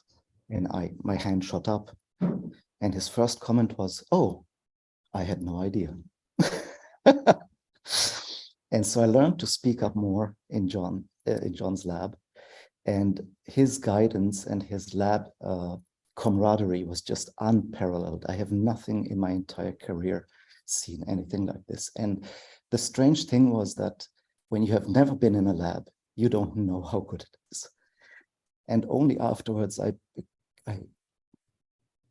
learned to appreciate what John has done for us. He was really encouraging through his enthusiasm, and he was so caring and loving, and it extended into our families, into our everyday lives. And it started at the dissection table, where we would joke and tell stories, and it was just marvelous. The other thing is, and Elaine hinted at that, he would fight for us students. He would fight for us like nobody's business, whether we were, you know, the best or the worst or the in between, but he would make sure that we would not be neglected, that we got a good position, or that, you know, even for some of his students, he made sure that they got their degree, because other professors were maybe not inclined to follow through on a degree. John was a fighter for his students, and I learned that from him, if I can say so. Let's move on to something lighter. John was a gourmet. He loved food. I mean, he, together with Soler Rolkar, that was just an amazing thing to see their eyes light up during a good meal. And as a particular place that John was always raving about was Canal Meyer in Village Neuve. And so he would invite my parents and my fiancée at the time to go to Village Neuve. And we had a meal, and John, because my wife, my fiancée then is French, he decided that she's the best person to judge the quality of the bouillabaisse, which is a fish soup. And my wife is not a very soupy person in the first place, but John was so convincing and so endearing that she, you know, she got convinced and she actually took the bouillabaisse.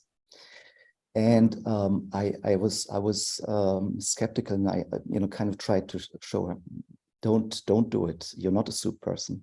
But she went along. And after the first spoonful, I see how her face became pale and she couldn't swallow. She just couldn't swallow the soup. And so I ended up eating it for her. We shared swapped dishes. And of course, we thanked John profusely for, you know, pointing us to the bouillabaisse, because I'm the fish and the soup person. So it was a good ending. But to this day, my wife will not touch fish soup. So John's legacy is pervasive in my professional life, in my private life, in everything that I have learned in those years. And I adored him then, and I will adore him forever. Thanks. Thank you, Sultan. We're going to have a minor change in the order. Yuan Liu is going to present after Pierre Drapeau. And let's move now to Kande Lekamalaya, please.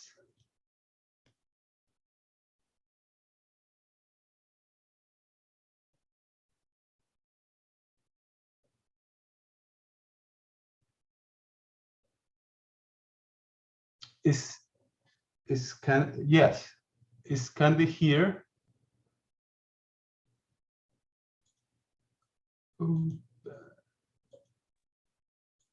Okay, it doesn't seem he is connected. Let's then move to Igmar Ditzel, please. Okay, so at this late time, I would just like to contribute 2 anecdotes which are found characteristic for John. Can you hear me? Yes, very well. Okay, as you probably all know, John was very fond of operas. Actually, I couldn't imagine that any young person could enjoy something as artificial as an opera. But maybe it was the strong emotions embedded in strong sounds that attracted him. He told me, it should be forbidden for young people below 18 to go to an opera. At the end of the opera, everybody is dead. But in real life, you are married and you have to cope with it. So this was in 1983, to make sure, you know, 1983.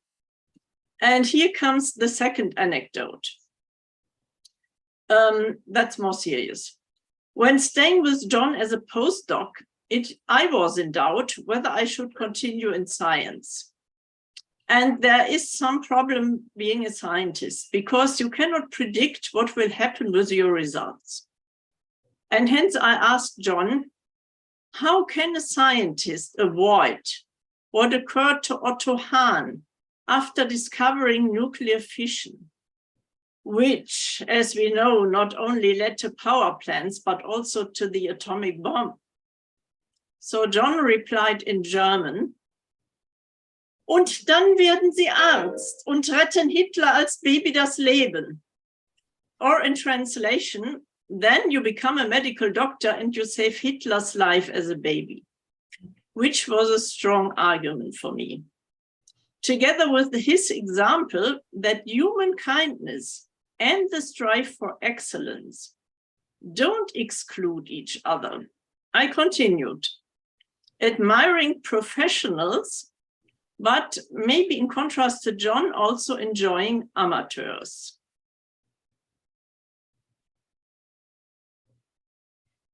And of course, I'll miss John.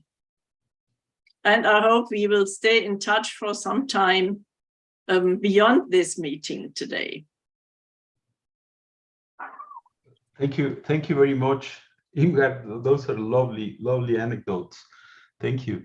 So let's move now to Pierre Drapeau. Hello, everyone. It's great to see so many faces I haven't seen in a long time, and thank you both for organizing this special day. So I was in John's lab as a postdoc exactly 40 years ago. I just did the math. And in fact, I was more than just a postdoc. I was living with John. John had recently gotten divorced and was renting out rooms in his house at Stanford. That's about all I could afford as a poor Canadian fellow. And so I was renting a room with my wife. Also, Irmgard was living with us. Stevie and Julian were there. Hi, guys. Were there at some point during the weeks. And we had a medical student. So we all lived together. I took care of the pool. That was part of my job as postdoc. And we had a lot of great adventures together. I'm just going to remind Stevie and Julian of one, which was we went to a play that Stevie was giving at school. And John hated his neighbor's dog. And on the way home from the play, I think both Julian and Steve were in the car with us. John ran over and killed his neighbor's dog. And he claimed it was an accident. And I insisted that it was murder, that he hated that dog. He'd been complaining about that dog for a year. And this went on and on. There are many, many stories like that. So I had the opportunity of moving with John from Stanford to Basel.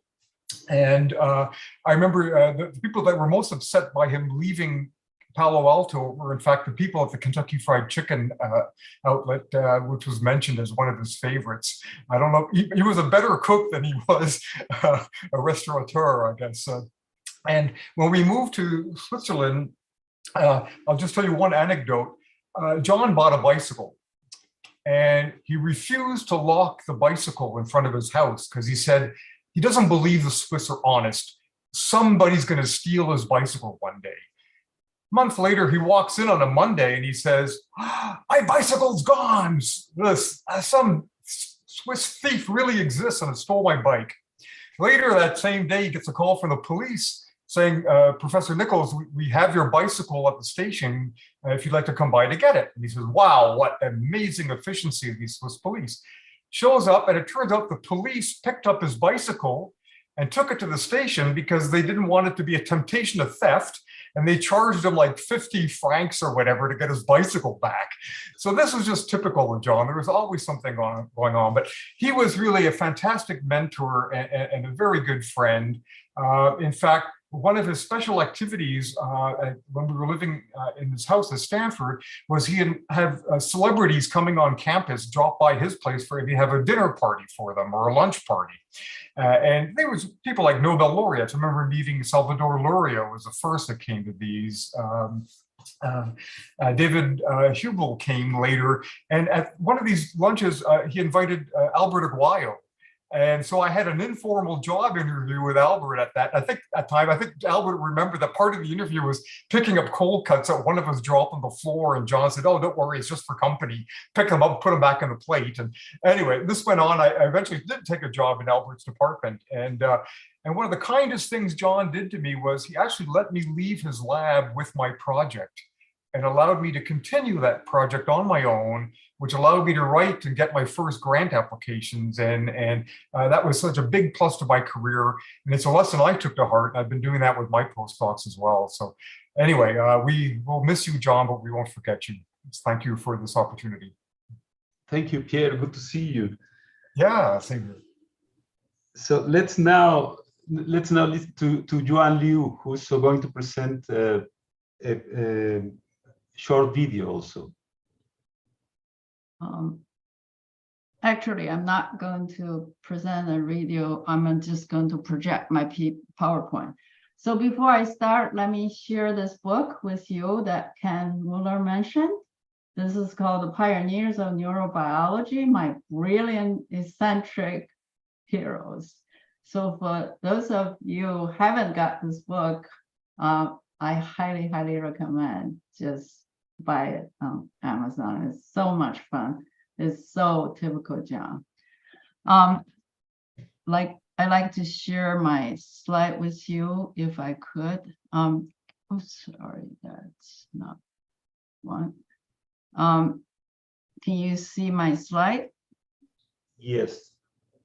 Wonderful. To me, John is not only a marvelous mentor and the dearest friend. I was a graduate student of his in Basel, 1985 to 1989 at the Bildungszentrum. This is a picture we take together after one of the Hebrew courses in Turkey. For me, John has 6 pillars of life.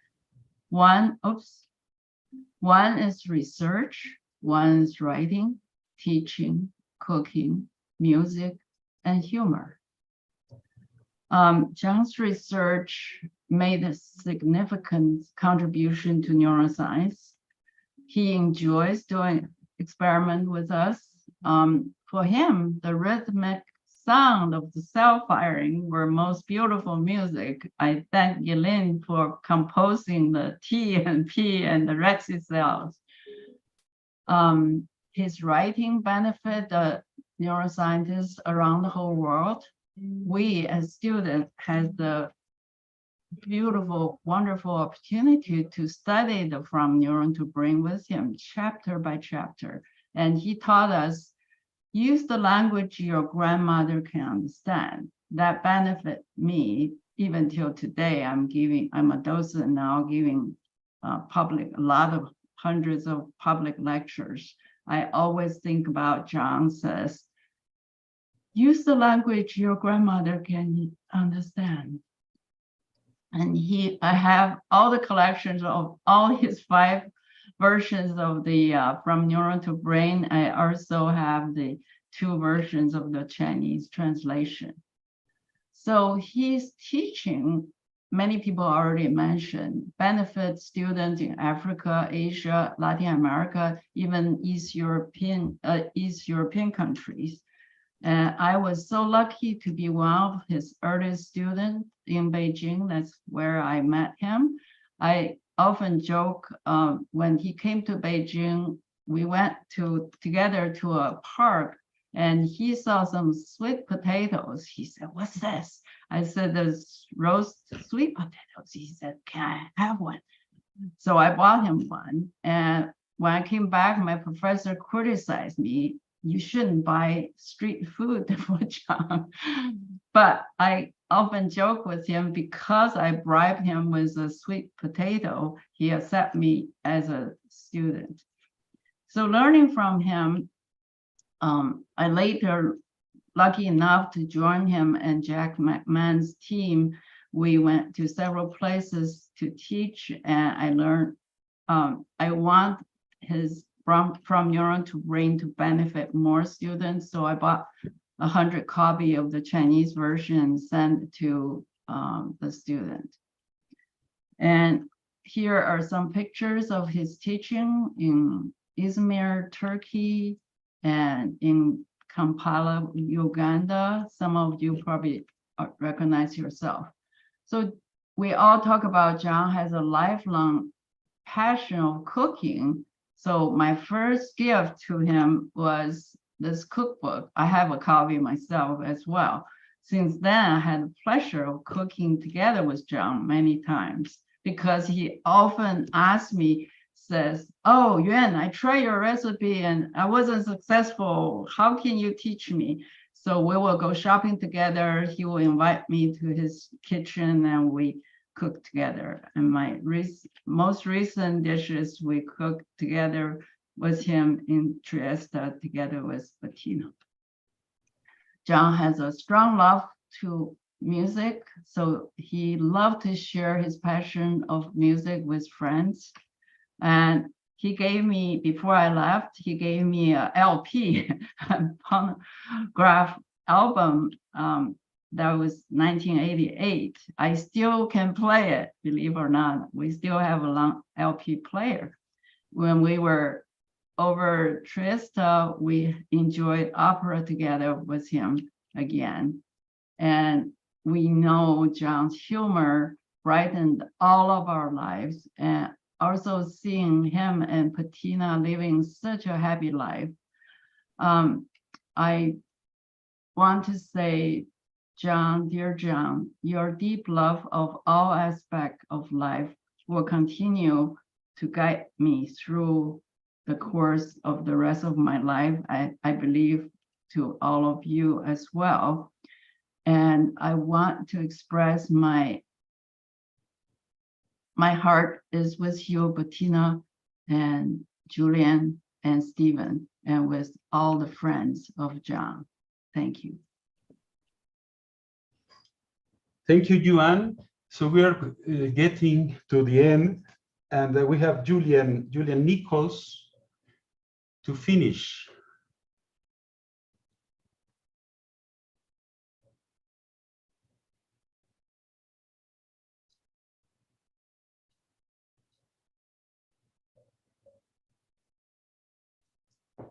Is Julian around?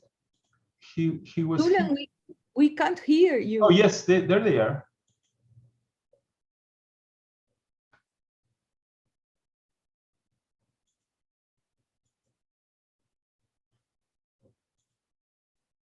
Julian, we cannot see you here.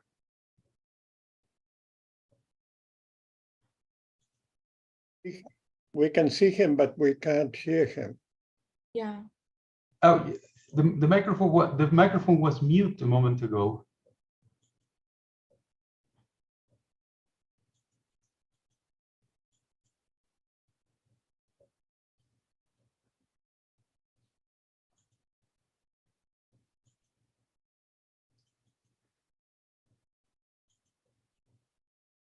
It looks like he's trying to figure it out there on his.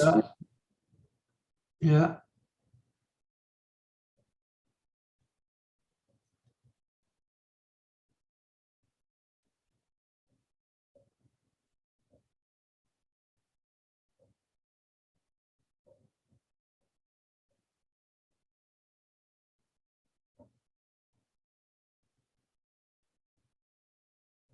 I know Steve is also around. Would you like to say something, Steve? In the meanwhile, it seems like Julian is having troubles with the connection. I think he's reconnecting back. Yeah. Now, I think you have to switch the other one off, Julian. Keep only one. Can you hear me now? It's reverberating. You have to switch one of the connections off. Okay. Sorry, can you hear me now? Yeah, very well. Sorry, apologies about that. I'll try not to get emotional during this little talk. I'll be very brief. I wasn't joining to tell anecdotes, but really to thank all of you, Francisco and Bettina, for setting up this wonderful meeting. It's been great to see all of you again. So many friends, not just of Steve and I's dad, but our friends as well. And I wanted to thank you all for being his friends for so long. I think Steve would agree that his friendship and his relationship and love with all of you was as important to him as with his family, his blood family. And I think the lab was as much his home or more oftentimes in a happier place for him than his home. And thank you for all the anecdotes today. I do have to respond quickly to Pierre. There's no way that was murder. That dog committed suicide. The victim there was my dad. I mean, at most, it may have been manslaughter, but there was a reasonable doubt all over that incident. Threw himself under the car. So I'd also thank all of you, so many of you. I can see Pierre on the screen now. Sorry, the connection was bad before. I wanted to name names, but so many of you for the great memories Steve and I have from Woods Hole, Cold Spring Harbor, and the photo that was shown today, as well as we were fortunate that our dad took us around with him many times. So Mexico, Colombia, of course, Basel, Italy. We have great memories from spending time with all of you. And that has translated down to my sons, Sam and Jack, who were lucky enough, he lived long enough to spend time with them. And they met many of you through him and heard many of these stories. So when they were very young in Woods Hole, their first and I think only trip to Woods Hole, they met Larry Cohen. They were very little, and he told them all sorts of highly inappropriate jokes for their age that they still tell today. Jack was a big fan of the book we've seen and read it. And when he was 12 years old, we were in the US in a restaurant, and I ordered a breakfast with 1 egg. And he immediately yelled out, "Ona I," which is a reference to the story of Itzhak Parnas getting very upset in Germany when he thought he was being discriminated against, and thought that when I meant 1 eye when it meant no egg. And Jack remembered that story and does today. So just thank you all.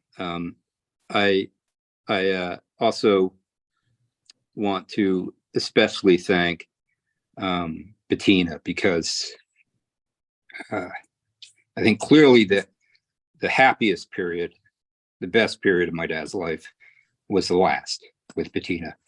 And so thank you for giving that to him. Excuse me. And Steve, I don't know if you want to say anything. If you're there still. I think you are, but I can't see it on this screen. But that's all I have. Thank you.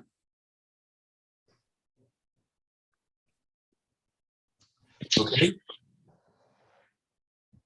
Well, it's been a wonderful time. We can't hear you, Stephen. He's trying to speak, Francisco. Oh, I see. No, we didn't hear. I think he gave up. No, we cannot hear you, Steve. We don't hear you.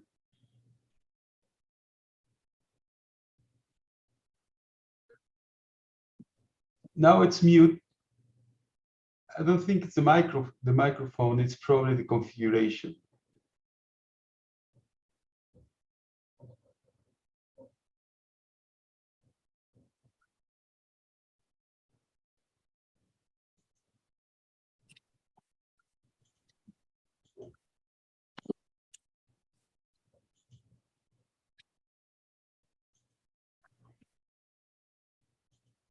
We can't hear.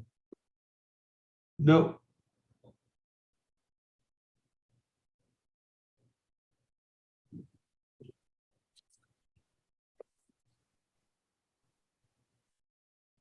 He might log off and try to log back in again. I think it's probably the configuration of the microphone. If you go to the left corner on the bottom and you see the microphone, click the arrow and you will see the options for the sound.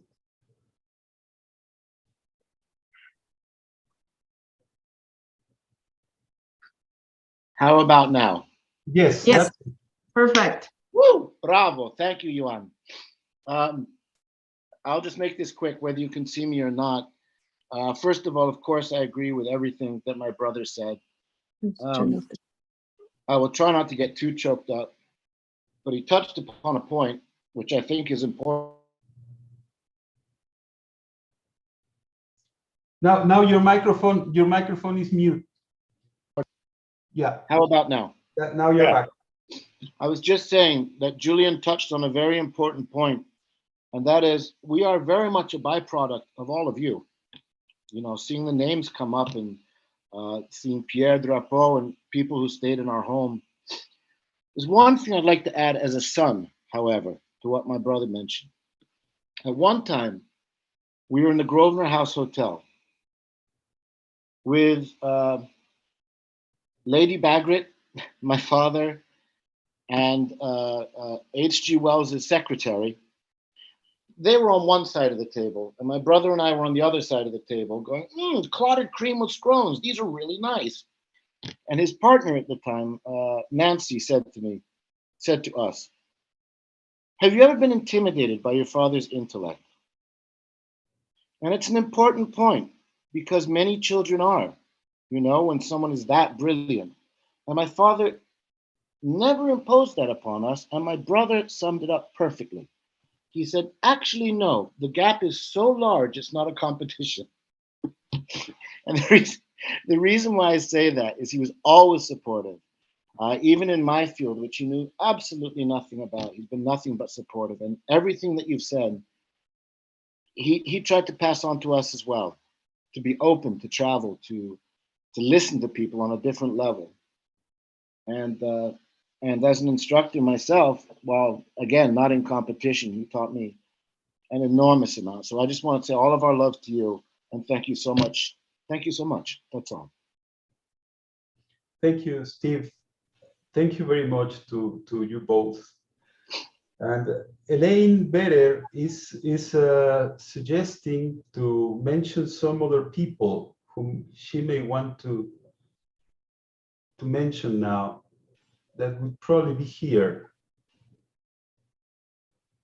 I was thinking of Dennis Baylor, and I was thinking of Itzhak Parnas, and Larry Cohen. There are many others, but I thought other people might just mention some of the people who have gone before us and but would have been here, could they?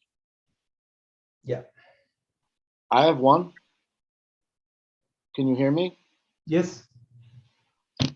That's my my sister-in-law, Julie. My father absolutely adored her, adored what she did for the children, and he could never speak highly enough of her. And we haven't mentioned that yet, so I'd just like to put that in there. Wonderful, wonderful. I have a few. There was Solomon Erolkar, who was joined us in Basel in the laboratory, and there was Murdoch Ritchie, and there was Juan Fernandez from Chile. All of these were just marvelous, marvelous friends of John. And Francisco Itzhak. Yeah, Itzhak Parnas. He was mentioned by Elaine.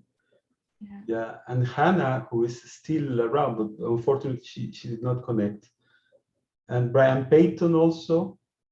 And Hugo Arechiga. Yeah. Yeah. Jan Janssen. Renji Zhang. Shunichi Miyazaki. Gunther Stent. That's right. Timur Banzer. Yeah. And above all, Steve Kufler. Of course. Of course. And Mario Pellegrino.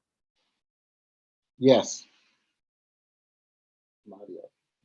Julian, Stephen, would like to share with you that your father is so extremely proud of both of you and your Julian's wife and grandchildren. We hear so often from him. 谢谢Yuan，谢谢。 Well, it's been a wonderful, wonderful time remembering John in all his many facets and in all his different ways of influencing us in all along his life. So thank you very much for all of you for sharing all these moments with us. Thank you to Bettina for all this time, friendship, being part of my family, and to Julian and Steve for being here and supporting this, and to every one of you. I think this is a very, very well-deserved memorial celebration to John's life that will stay with us for so many years. I shall miss him a lot. Thank you to all of you. Gracias, Francisco. Gracias, Steve. Gracias por todo. Ciao, ciao. Actually, I think I have a tape of the giant leech of Thank you. Newfoundland. So maybe we can share it somehow. That would be wonderful. Thank you, Irmgard. Yeah, send it to me and I have the address. Yeah, send me some link for uploading my bytes and bits. So Okay, good. Thank you. All right. Bye-bye. Bye-bye. bye. Thank Bye you. bye. Thank Thanks, you again. Francisco. Ciao, Ginny. Yes, Bye. wonderful to Thank see you. Adios. Adios, adios. John will be with forever. Bye. Thank you. Bye.